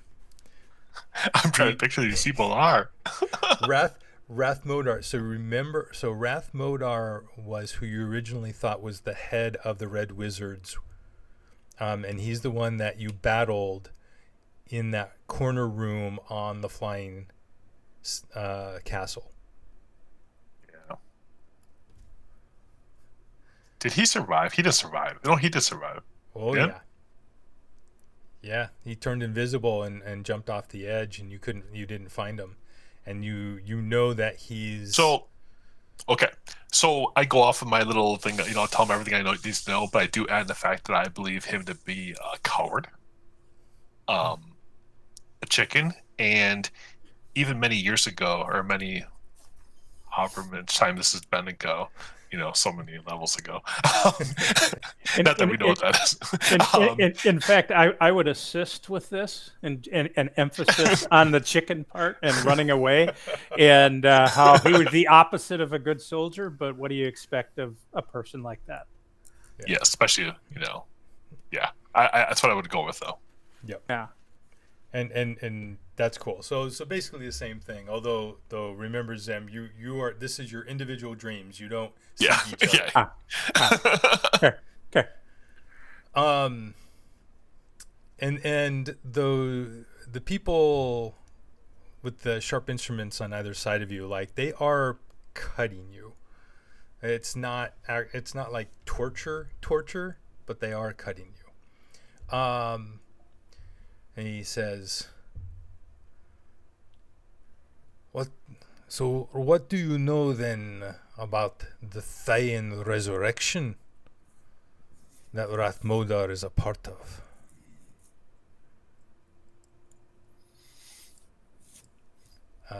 Jinkin, you first again.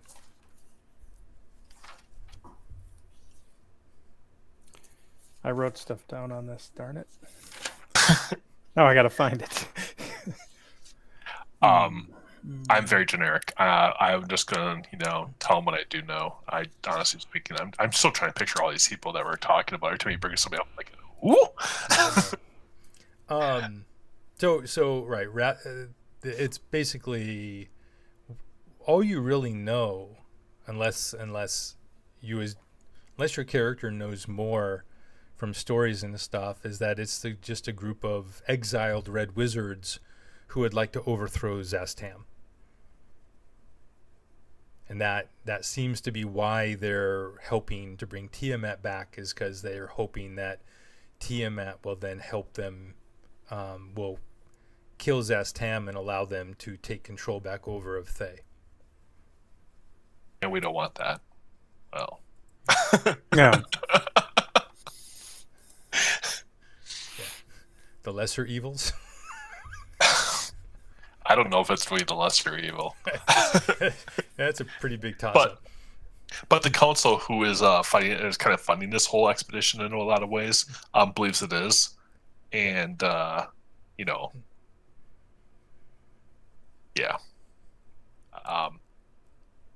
So again, so interesting here. So then, for Jinkin, you basically are saying the alliance lines, but you yourself don't really necessarily believe that. Well, as you mentioned before, you mentioned that people have their own goals. Yeah. And there's always some kind of profit involved in for somebody. And I know there's, leaders in this, like the Lord's Alliance, and those people that are not going to just do it just for the good of everybody. Okay. But okay. I mean, you just know that they're going to be doing. There's another reason for they're doing something. But here's the thing: I know that these guys. I know the reason why that they want to help out. And that's because, or they even have an idea of helping, is more of where it means to the ends to take care of their own goals. Right. And we can work with that. Okay. It's better than unknown goals. Oh, Zem, I forgot to ask on the last one for you to roll a persuasion check. And of course, I'm only not asking for them from Jinkin, because there's really no way he can fail them. It's automatic. Excellent. Thank you. All right. So Zem, what's your answer to this question? What do you know about the Thayan resurrection? I feel like you knew more than I did. Yeah, I'm trying to recall how many details would I know? Would I know that's? I mean, how? Go ahead. Yeah, you would know a lot because they are part of the Red Wizards, and you have a lot of knowledge based on your studies of evil organizations. Yep. And the Thayan Resurrection is definitely an evil organization, even though they've only, you know, that they only broke their exiles and broke away from Thay because they had to leave in order to stay alive. And they want to take control back, like they want to be the new rulers.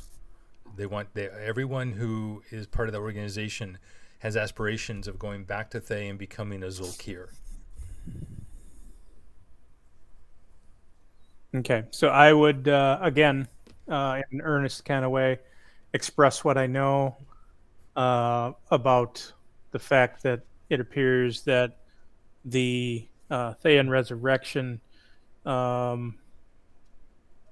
is they want to bring something back from the past, as far as I understand it. But and I'll share whatever details I know. Very good. Jinkin, you had something else that looked like you wanted to say? No, I was just thinking, wondering. This has nothing to do with this, but I was just wondering, like, wait a second. What if he could just turn us all into liches? Sorry. All right, Zem, another persuasion check, please. Zem is shaking his head. Yeah, yeah. No, don't persuade him to do that. Nice. Look at all these nice rolls. Wow. All right.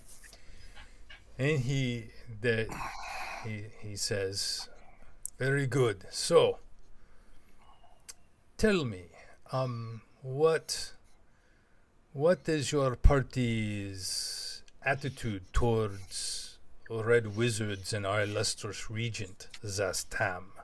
What do you think of us? Zemsta, you're first. What was the name of that red wizard we ran into that we enjoyed his company a little bit? He kind of gave us information. What was that guy's name again? Yes. We'll just call him Mr. Yes then. So, okay. But that guy, I had a good experience with that individual. He was pretty sincere. He was pretty straightforward. He worked with us, and I'll have to say I personally view the entire Thayan continent or whatever in a different way because of that one individual. If there's one that can be that way, more can be that way. So for what it's worth, I consider us having the potential, provided we can both overlook each other's idiosyncrasies, we have the potential to be allies. Okay.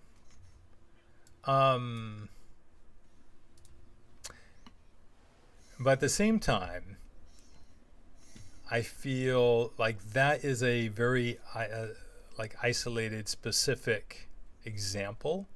Mm-hmm. Not that it's not true, Mm-hmm. but let's see. Go ahead and roll your persuasion check.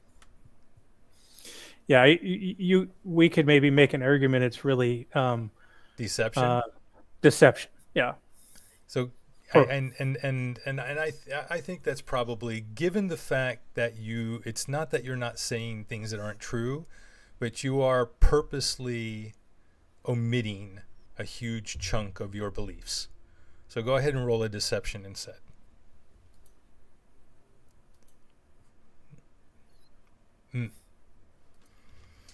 And at that, yes, the man, his eyes become angry, and he goes, "No! Why must you now lie, deceive?" And the three on either side of you cut deeply into into just between the shoulder and the clavicle on the right side,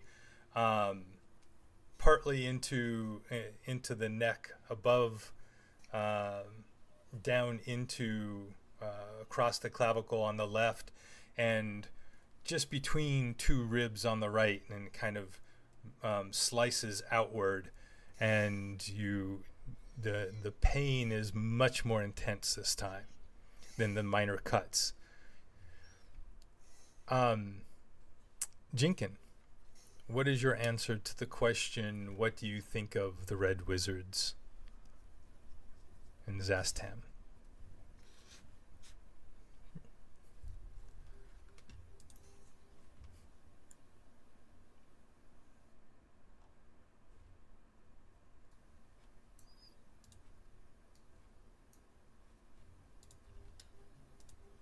I'm sorry, you're muted.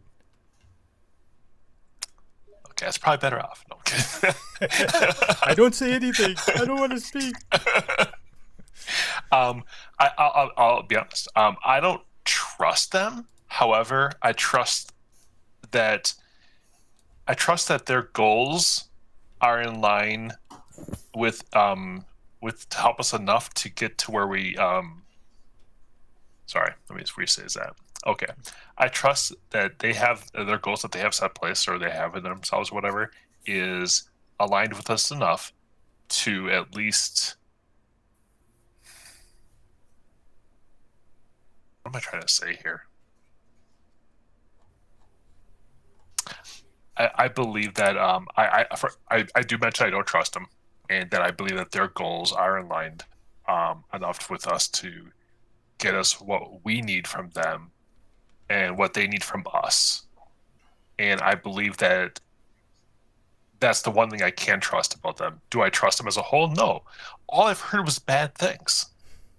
I've never heard anything good until very recently. And every Red Wizard I've ever ran into has been, mind you, one of the traitors of them, has been trying to hurt us or trying to do something nefarious. So, no, I don't trust the Red Wizards, but I trust our goals are aligned. As Barajas. Yeah. Okay. Good. Yeah.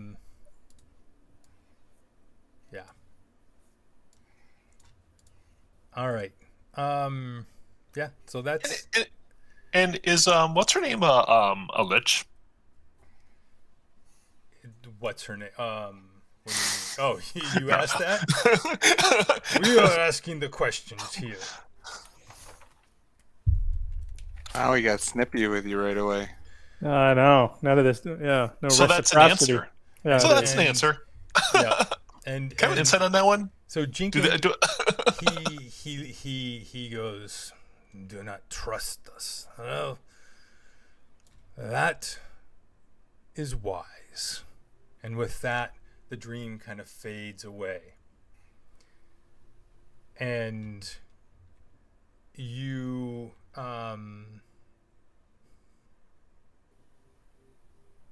okay. Yeah, and you can in the morning you're going to wake up. Your skin has like a deathly pallor. You have dark, hollow-looking eyes, and you do not gain the benefits of a long rest tonight. Do I get a level of exhaustion for not sleeping then? No, you don't. You do not gain a level of exhaustion, but you don't gain the benefits that you would.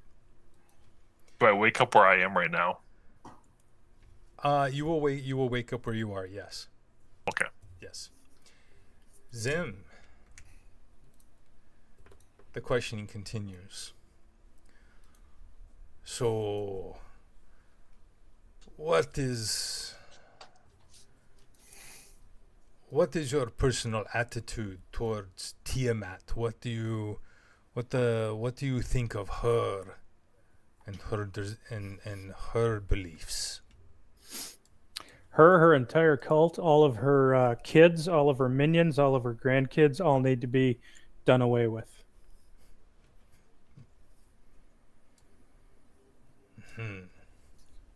And a persuasion check, please.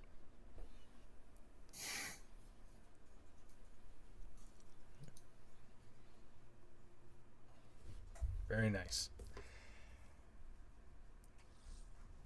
And that we can agree. And the dream fades away. And the same thing for you. You don't gain the benefits of the long rest. You wake up pale and shallow-eyed, or hollow-eyed. But you all wake up in the morning. Alamir, You sound surprised. That's concerning. I didn't mean to sound that way.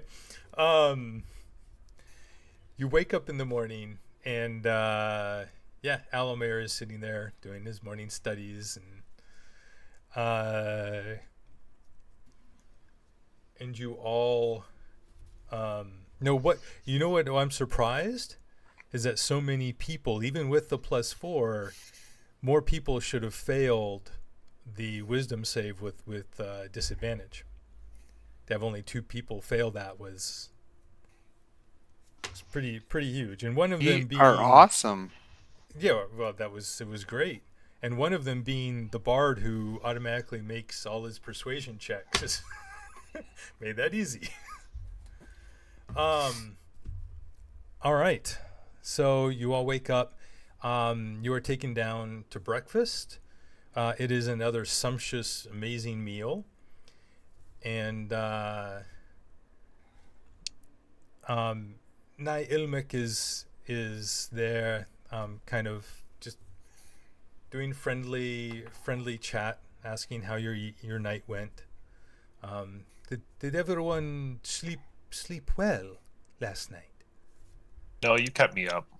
Yeah. Your minions. It kept you up. I don't know what you mean. I'm sorry to hear you did not sleep well. I chime in and said Spot was snoring again. Yeah. And then after the meal, Nye takes you back to the audience chamber. But the Tharkion is not there. Instead, there are 2 of the red wizards that were standing on either side of her earlier, and they confer briefly with Nailmik. And she turns and she says, I'm so sorry, but the Tharkian was called away, but wishes to express her happiness that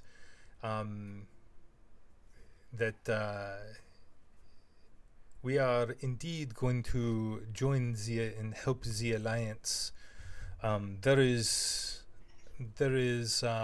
forces being prepared as we speak, that are being sent to the Well of Dragons. If you are ready, we may make our way back outside, back to our entrance point, and I shall teleport you back to Waterdeep. So, as we walk back there, what was up with all the questioning? Well, the Tharkian had some questions for you. I think you answered them, and obviously she liked the answers, or else the results would not have been positive, right? I mean, I'm not talking about those questions. I mean, the are questions. I'm sorry, I'm unaware of what questions of any other questions. Who else? Without telling her what it is, do I kind of feel like she's completely clueless? Go ahead and roll an insight check. Good. Oh, you did. She really doesn't seem to know. Either she's really, really good at covering up, or she really doesn't know. Yeah, I did, because he ran away. Okay. You scared him away with that Sorry, question. I guess we dropped out for a bit. Hopefully that didn't block or stop the stream. No, she doesn't seem to know. Either she's really good at hiding it, or she really doesn't know what happened. And follow-up question on that: did I learn anything about her? Because I was doing the notes a couple times. Did I find anything about her markings and what they all mean to her? And no, you didn't actually. And how far the markings go down, or are they just on their head? You don't know. You haven't seen any further down. Do you ask? I would say that sounds like an opener at a bar. I cast X-ray. No. Yeah. Okay. All right. Well, so as you walk out of, let's just move over here. Well, so as you walk out of the keep, there are to the left and right of the path, out in the kind of open fields to the left and right, you see thousands of orogs and other types. So you see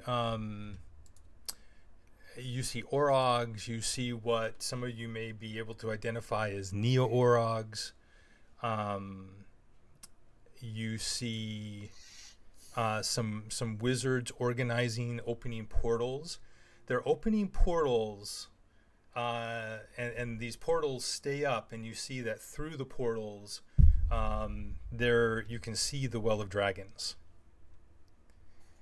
And in groups, these forces go walking through, led by 3 wizards. There's 3 portals. 3 very high-ranking wizards go walking through. Luna, make me a perception check.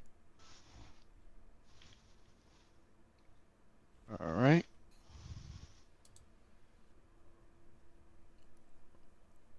Normal, right? Yes. Wow. +4. No, you don't get. Why would you get +4? I'm next to Zimsta. That's saving throw. Dang. It's worth a try. You catch sight of these wizards. You're looking at the beginning of the rank and file going through, and one of them catches your eye. And you clearly see what has to be your brother, Solus, as he steps through. Who's next to me? Who's next to you? Yep. Usually Zim is next to you. I nudge him and motion that way, see if he can catch sight too, make sure I'm seeing right. It's too. He walked through. Too late. He's gone. Okay. Yeah. Go get him. I'll wait till I'm out here. Okay. But yeah, you orcs, orogs, neo-orogs, and these wizards go through, and you see several thousand more of these troops prepared, and they slowly go marching through these portals. So they're already joining the groups at the Well of Dragons. And you begin your trek back through the back through the canyons. So you're walking through the canyons. Nye Ilmek is and actually for the way, and we didn't go over this. I think we did, right? That you had seen there were orcs there. The orcs actually, there is an honor guard that travels with you. I forgot to mention this on the way in. There are 6 orogs that travel with you in Nye Ilmek, just as an honor guard, and they keep their distance and they hang back. They're not. So that they don't even get close to you, and they're very taciturn and constantly on the lookout, as you would expect guards to be.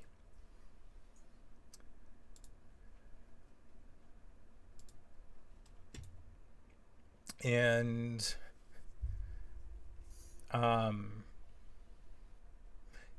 Alamir, before we go much further though, you and maybe Jinkin, but definitely Alamir for sure.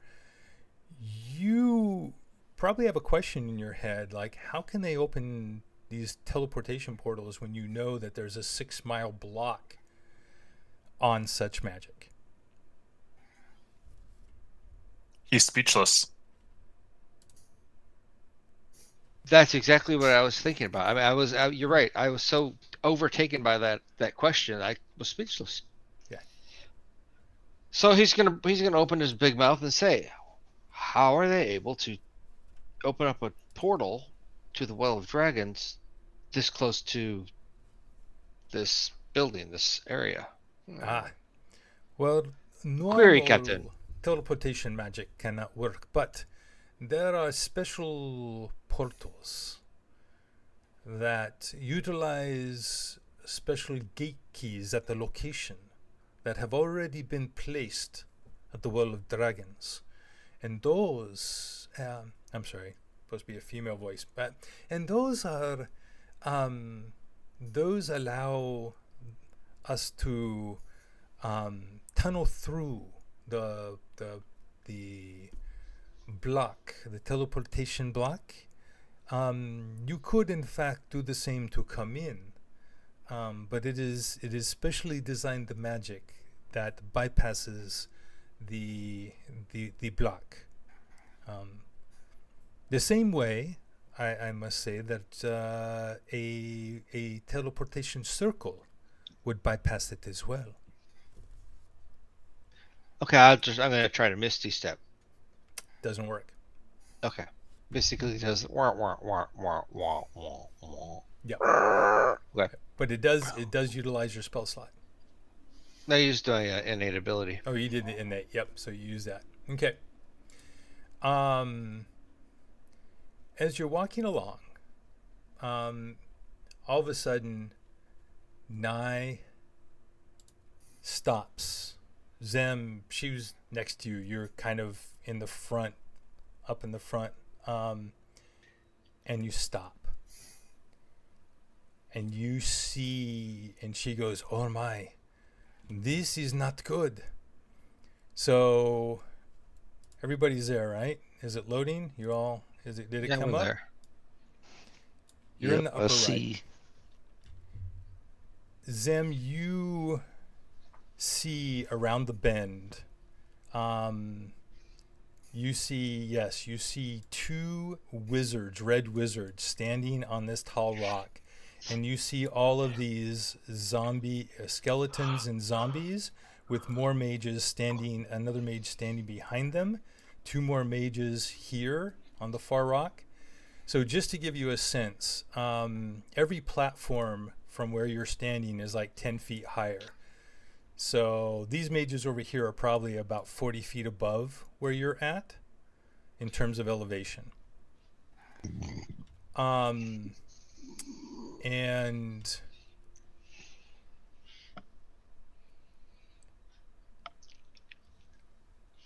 I need everyone, let's go ahead and open this up. And you can see the mages already casting spells. I need everyone to roll initiative, please.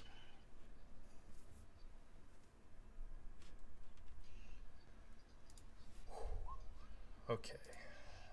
Let's get over this.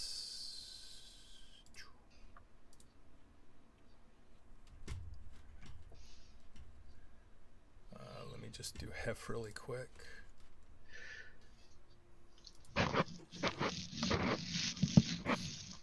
Ooh.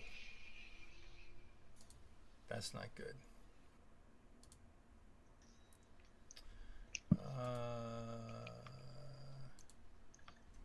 Let's go ahead. Actually, I already have these all in here, so let me just add turn. Add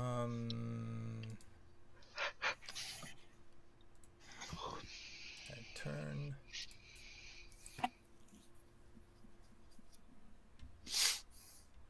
Okay.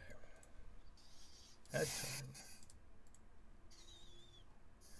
The one thing I wish I could do is set all this up without having to then do this separately.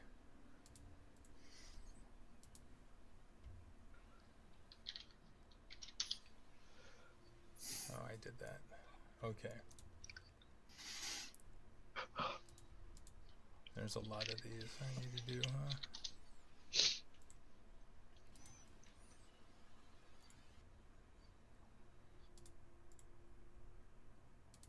Okay, I think I've got everything.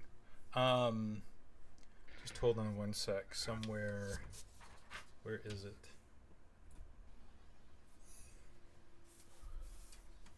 Oh, I've got it right here. Oh, wow, wow. Gentlemen, this was not the time you wanted to roll really low initiatives. I'm just saying. Just saying, this is not the time we wanted to necessarily fight.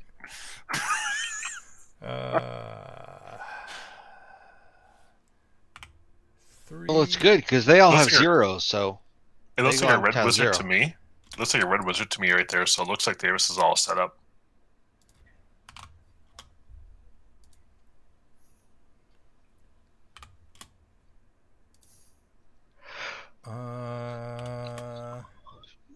be right back while you're trying to kill us. Yeah.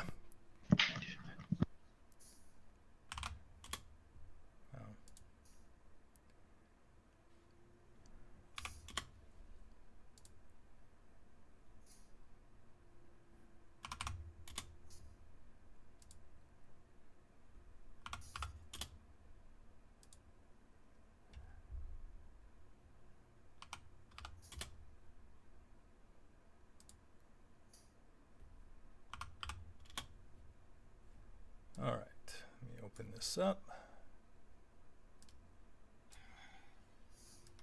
Actually, it would help if I did that. All right.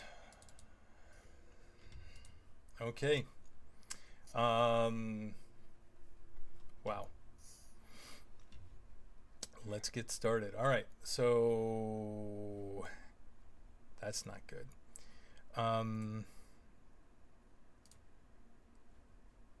So from where you guys at, so Zim, you watch and see as a second, so Necromancer kind of shows up, a wizard, and they both move over kind of to the edge, and they both simultaneously cast their spells. Let's go here. So they are casting Circle of Death. Where's my things? Where's my things? Mark it.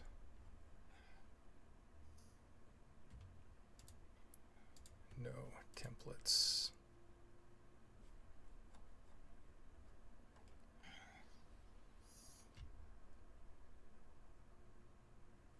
There it is. Yeah. Jinkin. Now.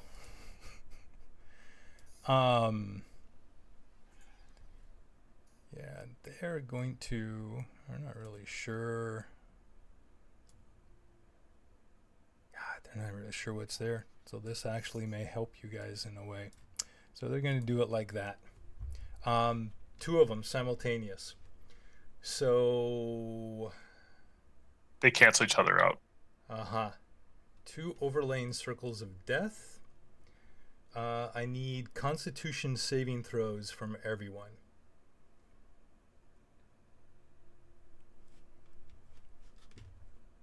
You roll for me.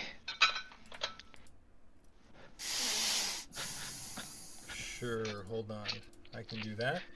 I get it with advantage. And a +4. So advantage with a +4.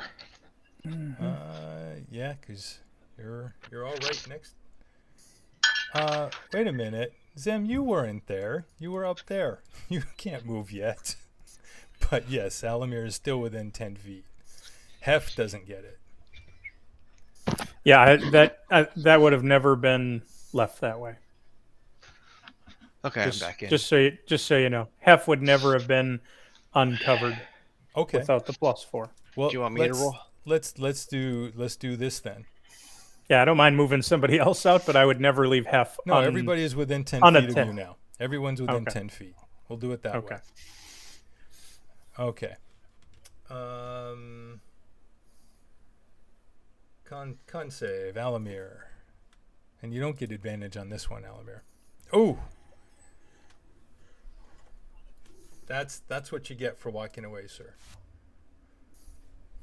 I get what for walking away? An 11. Yeah. +4.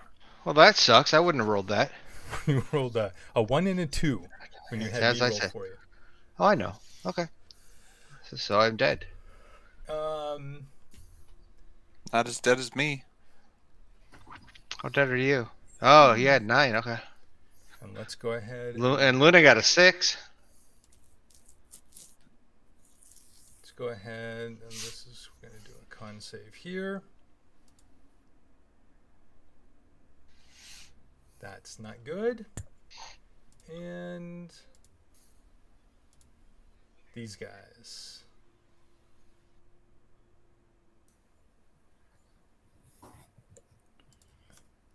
Nope.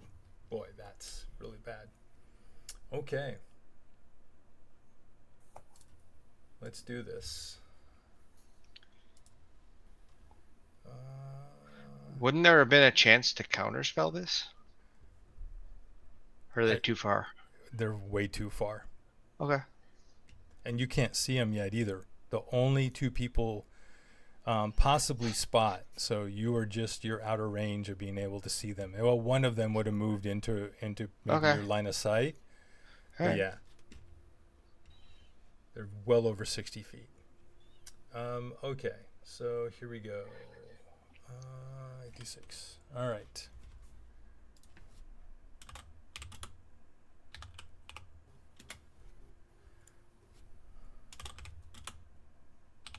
So the first one, and I'm sorry, we need actually there's 2 spells, so we need 2 saves. So let's handle the first one.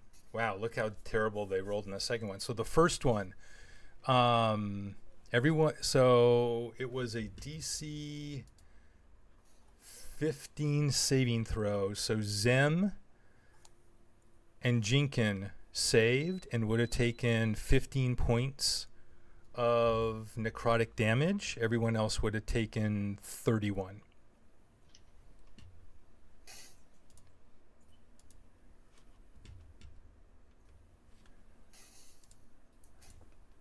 How many temp hit points were we supposed to have? 18. Okay. That was 19. I thought it was 19. 19. Okay, 19.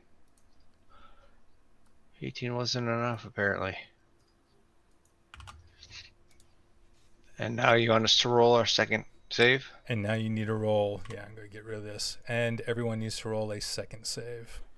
It's actually probably, but it's only 16 damage. Ooh, I got a 15 that time. Just enough. You watch all of the Orogs cough and sputter within the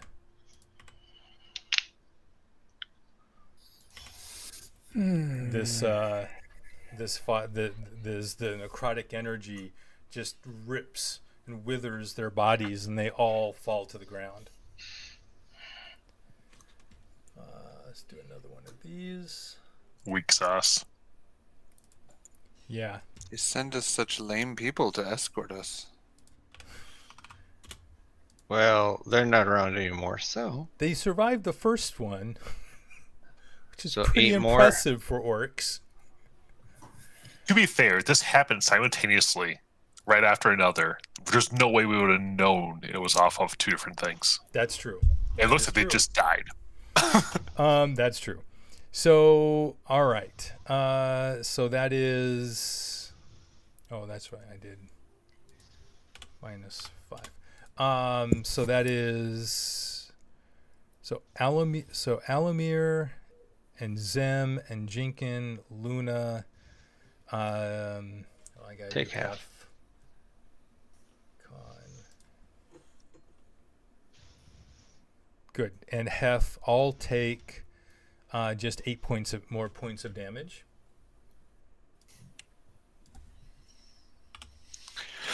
Actually, I have defenses against necrotic. Yeah, you're Mean gonna take resistance? you take half of everything that you're taking. That's true. So you have that'd be resistance. 4. And then what was the first one? 31. So that'd be add 15 back. Yep, 15. So then everyone. See who didn't save. The Archmage that's it. and Spot. So then you took 16. No, you said 15 was the save. Oh, true. Because you 11 get plus +4. 4 is 15. You're correct. Yep. Huh, okay. I It's forgot like, about I the don't need to +4. take double dammy. My bad. All right. And that is the necromancers, and then they are going to let's see. This guy moved 10, 20. He's going to move back a little bit. This one is going to move back here. That was 5, 10, 15, 20. It's going to move over here. And then the Archmage standing up on the top. Which one's the Archmage? This one right here. You can Okay. tell just from how he's dressed that he is in charge. It was this one, he said? Yes. I thought that was the one that casted a spell on us. No, the ones down here, these two down here, cast the spells on you. Oh.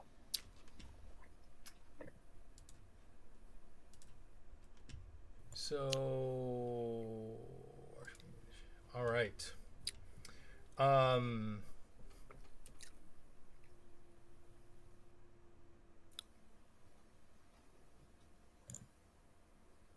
And we didn't see them sitting up on top of those rocks all the way until we got here and they cast all these spells on us before we could even do anything?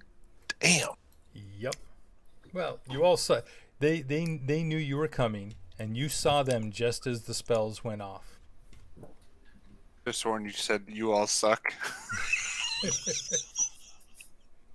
Yeah, Yeah, I that's was not just expecting why I'm you all to tired. roll. Normally, at least Hef rolls high. There we go.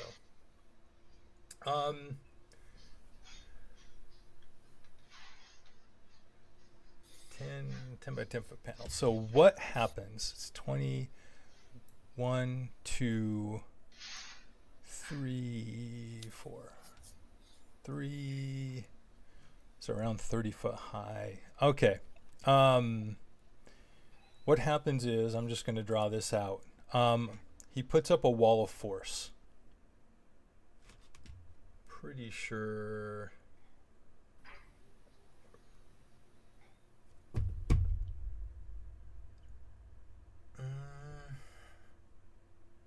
You know what? No, he wouldn't do that anyway. He is just simply, you see him casting a spell.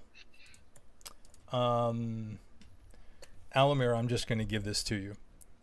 He casts a spell and then instantly and disappears. And you would recognize the spell he was casting as time stop. Thank you. I can't reach that far. I know. Okay, so I can't stop him.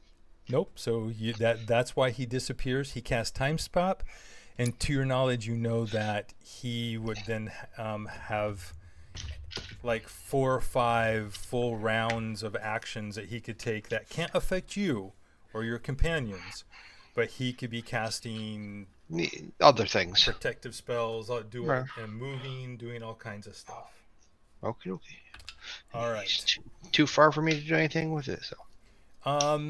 And then let's move some of these. 1, 2. Okay. Somehow. Oh, I got to change this one. You see these warriors come out. They are. They're dressed in armor. They move very silently. They're like spectral wraiths, but they are, and you see a glow to their eyes powering them. They're definitely some type of undead. And we're going to go 10, 20. These two are going to appear up on the ridge, and they're going to throw 10. Actually, they'll move over here like this. 10, 20 plus. Do they seem intelligent? Feet. Oh yes, definitely. And they are throwing javelins at Alamir.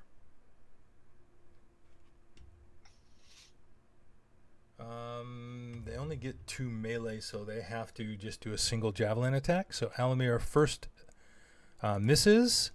22. A javelin hits you for 5 piercing damage. On the other side. 20.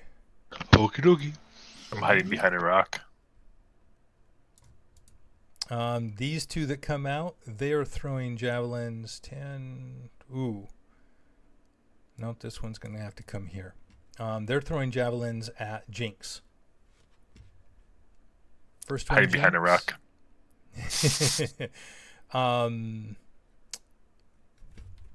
think Jinkin, actually, even if I give you partial cover, that still hits you. Unless your AC is higher than 15 now.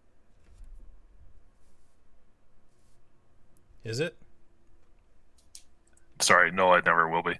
I never could find anything good for that kind of stuff. So the first one hits for 5 piercing. Second one hits for another 5. And then the zombies begin to move forward. And actually I'm just going to, because there are more zombies you can't currently see. And they're just all going to 10. Do you guys want me to go after the caster, or do you want me to go after the guys up on top? My opinion is caster, but Okay. that's just a vote. A vote for caster too. All right. It is Hef's turn. Are you controlling Hef at this point? I wasn't, because you said you didn't need me to, but I can. Nope. That's fine. I will do it. So Hef. Yeah. I mean, Hef's gonna go for this one, the one that he can see down there. So, Zem, are you looking? Would you like to be able to do some movement? Yes. Okay. All right, then let's go ahead. Do longbow attack. 17, definitely nice. 14. That is going to come with a superiority die for maneuvering attack. And And Zim. Rush him. You can move half your movement. It's going to be... Oh, and then superiority die, which at this point is... What is it? D10. Okay. D10. Whoa, nice. What do you guys think? Go after these piff offs here, or go after the main guy on the rock? I can Go get to after- the rock in one right. round, so Go- you go protect to the- them by getting these guys. Yes, go to the close guys. Okay. Don't worry. And then he hits him twice more for another 23. So, yeah, that wizard is already bloodied from Hef's attacks. And then Hef is going to, he's actually going to move over. He's going to, there's ones on both sides. He's actually going to back up a little bit to kind of, he's going to go back here where he's kind of out of sight of the javelins for the time being. All right. Jinx, your turn. Well, it's kind of a waste. I'm not going to cast on this guy anymore. Is this guy way down here? Is this a caster too that we can barely see? Where are you pinging? Yes. Way it down here. is. Yes, it is. Does he look like he's in regalia and all that wonderful stuff? Like he's like, pretty high end too? Yeah, I mean, you can't see him from where you're at. I'm going to move on. I'm going to move on either yeah. way. Yeah, they're all red wizards. They are all Okay. red wizards. So my thought was to try to do it against a bigger guy, but I am going to go ahead and this is going to be the strongest save, but I'm going to go ahead and try to cast Feeblement on him. Feeble Mind, rather. On which one? I was going to cast on this guy up here, but he's already half taken out. So I'm just going to go after this guy right here now.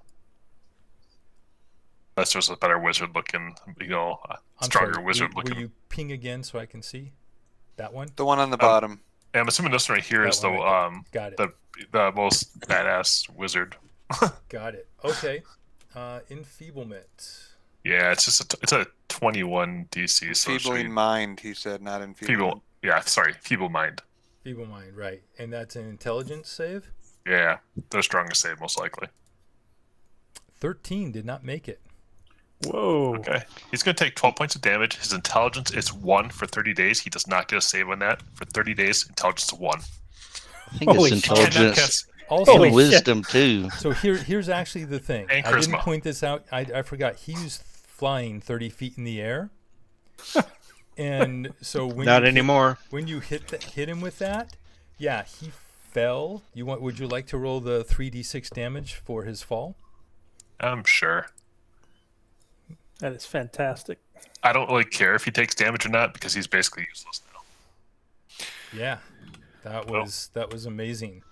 And I'll just put a little one here because that's his intelligence now. He has lost the ability to do anything. Pee his pants? Or not It's pee his intelligence and charisma. Yep. He can't do anything. He can't understand anybody. He's just basically done. Vegetable. Here. He's Yep. pooing and peeing his pants and barfing everywhere, and everybody hates his guts. I can do speak with plants later on. Talk to him though. Yep. Yep. I think I'm just simply going to give him the mesmerized little token to kind of show that he's gone. He's out. Yep. I moved back here, and is anybody who got hurt the most in the recent barrage? If anybody got hurt at all, really? I'm down 4 hit points. I'm good. Okay. Alamir's down 24. Okay, then I will use my bonus action and whisper some little words and cast a healing word on you for a whole 9 hit points.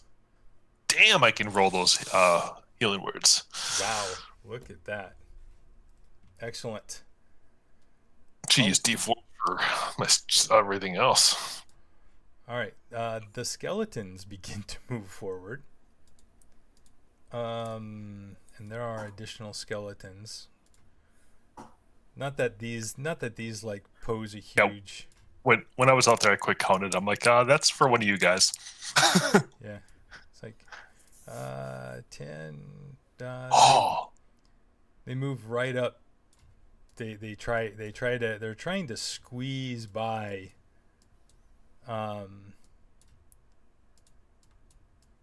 the zombies and and so they're trying to move through the zombies since they move faster, but the zombies are currently holding them back. And then it's Nye Ilmic's turn. She goes, I swear, this this was not meant to happen. We were keeping you safe. This is not us. I swear to you. And she is going to.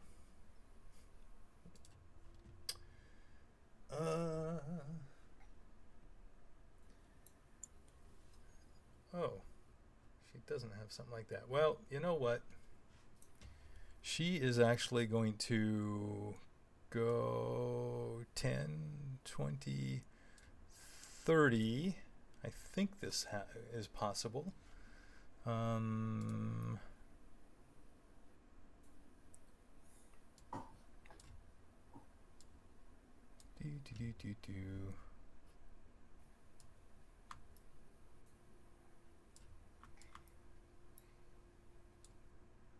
There you go.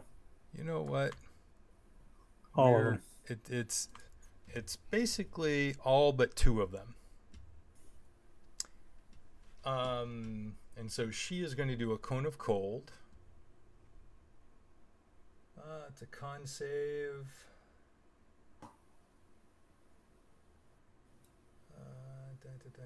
88. Nice.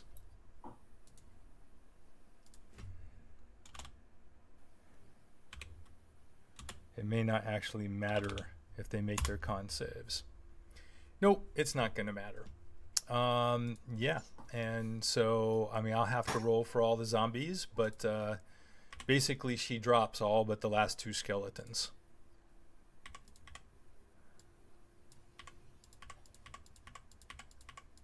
And I have some other things I need to do for that. But while I do that, Zim, your turn. All right. Now there's what was this lip that I'm trying to climb? Before I try climb, it's 10 feet. 10? Yeah. At the very bottom, then I will just cast fly, Mm-hmm. and then I will fly over to here. Actually, I'll fly, stay actually 50 or 40 feet away. Well, 30 feet away. Do that.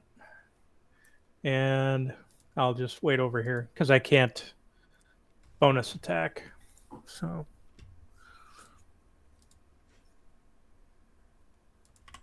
I think that's my turn. Okay. Oh, I forgot those were less. Yeah. Okay. All right. Luna. Okay, I got a couple questions Uh-huh. from where all these. Well, hold on, because they may not all be there. Okay. So let's see. I'm going to do those 5. Whoops. That's not what I wanted to do. Oh, that's a fudge roll. Hold on. That's not what I wanted. Yep. 1, 2, 3.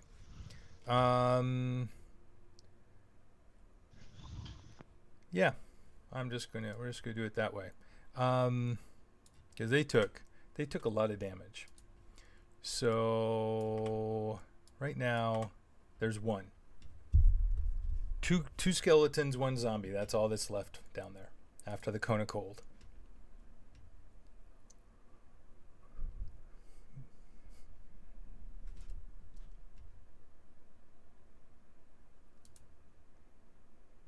You're muted.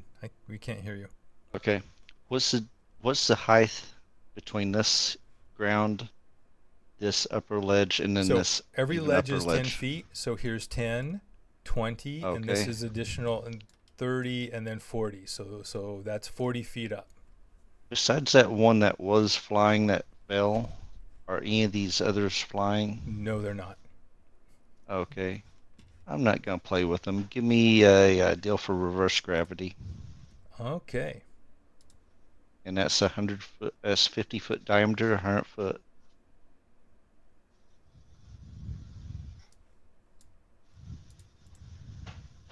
right. Hold on. Let me Don't get her. control by Luna, and then to back. All yours.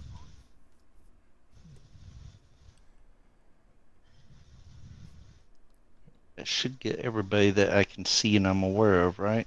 Yep. Pretty much. Yep. They go up, they go down, and they'll take fall damage unless there's something they can grab onto. Well, there's no trees or nothing, so. Nope. Okay. So including the one that they're all on the ground now at this point, including Yeah. the one who Even the one that is flying that got all dumb real quick. So you go 100 Poor up guy. and just let them go, right? Oh yeah. Roll your 10d6. Watch him bounce. All right. Pretty sure this So is not gonna go well for the one remaining zombie. Can't roll 2 20s in a row, right? Nope. No, you're rolling 10d6. So Yep. you can either go into the dice roller and roll 5d6 twice, or you can just do a /r space 10d6. Okay. So /R R for space roll space 10d6. 10d6. Yep. Nice. 36. All right. Well, these are obviously gone. So, all right. And if any of the others was doing concentration, they'll have to do a concentration roll, correct? Correct, but And if there's somebody that's time stopped, would he still be affected if he's in the area? yes, he would. That was the idea. If he would, yeah. But you don't. In this right here, he's really close to the edge. Is it possible when he came back down, he flies off the side, takes another 20? Sure. Roll. So here, no. That's it. Actually is. He is Do on we the edge. hear So an invisible Luna, roll owl? me 2d10. Normal. Yeah, but did he fly up Yep. originally as high? All right, an 8. That's not. He will win. So this is going to be, and he is, who is this? Hit yourself, Martin. That is the diviner. Okay. There we go. Dex. Nope. He came down and was able to hold right onto that. So he actually was 40 feet up. He only went up 60 feet. So he only took the first 6 of that. 2, 4, 6, 6, 12. 1, 2, 3, 4, 5. Right. Top 12, row. 15. 15 damage.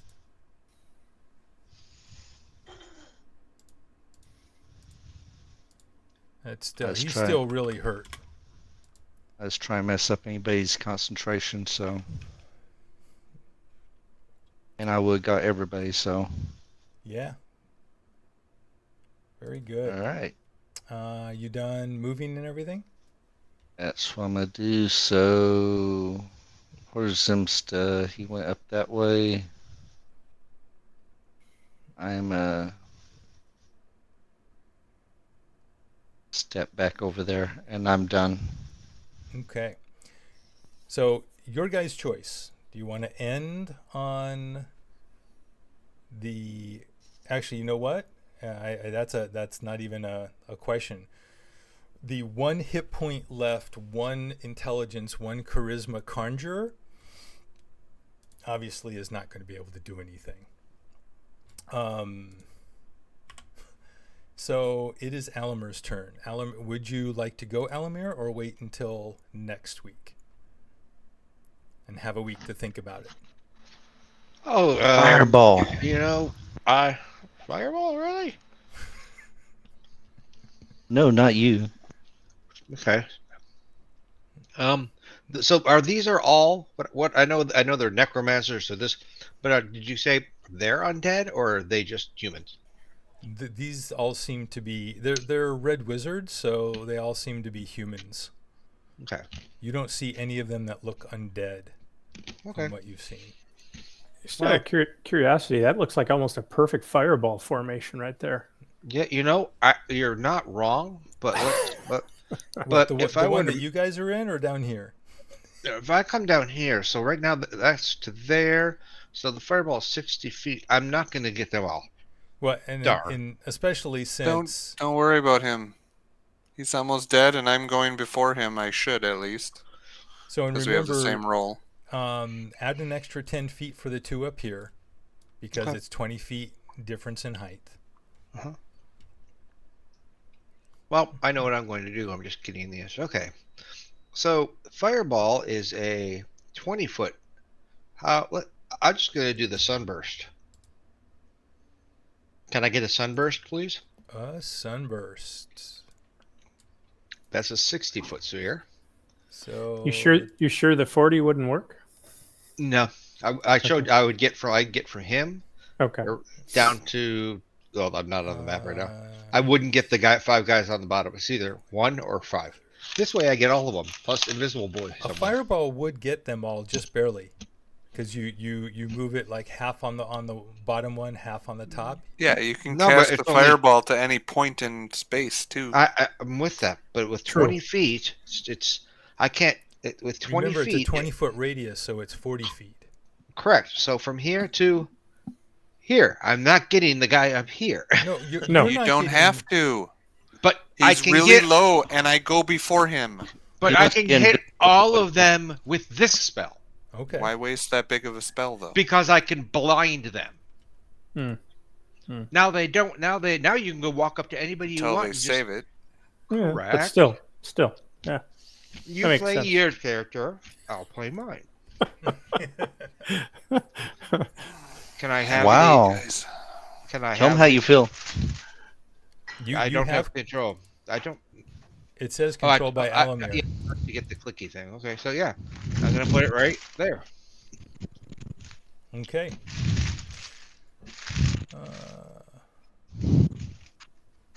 Interesting. So that is an additional 20. Oh, actually, what sunburst? What's the? Is this a sphere? Radiation. It's a radiate. It's radiate. It's Does it say how radiant. high it goes? It's a sphere. It's a sphere. Mhm. Okay, Big sphere. Jesus. Big. that works. It's a sphere. It's not a flat plane. All right, and it is a Constitution save. Ouch. So, you know what? I can get rid of this. It doesn't matter. You're gonna. It's a save for half damage. It's a save for half damage, but if they don't save, they get full damage plus they're blind for a minute. Okay. Save for half damage. Yeah, this guy's going. All right, so I only really have to roll. Actually, what about this one? And that invisible guy who's right there, he's got to roll. Yeah. 9. So what is he again? That's the diviner. Yep. All right. So Are he's you gonna running make a con Sunbeam or save. No. Yeah, Sunburst? sunburst. So I was just reading the spell. Holy crap.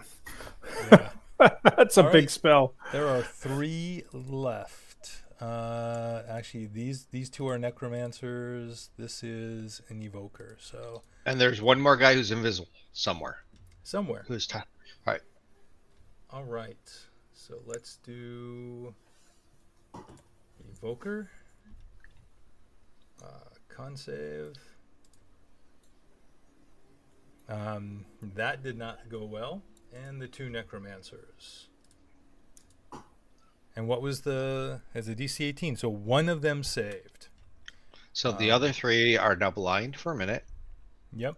and that one guy. But they get saves at the end of each of their turns. At the end of their turns, they can save to not be blind, but they still to not be blinded, but they still took full damage. Okay, and which is 51, and the other guy took blind 25. Yep, and minus 46. Oh, looks like we lost Spot. It's well past when he was gonna. That's true. He's going at 9:30. Yeah, he had to go to bed. And then this one saved, so he's not blind, and he takes 23 plus. No, it's 51 total. Oh, that's right. So wow. It's 25. So actually, these are another 5, or another 5. Ouch. All right. And so this actually, and you don't actually see this, so I'm gonna get rid of it. There were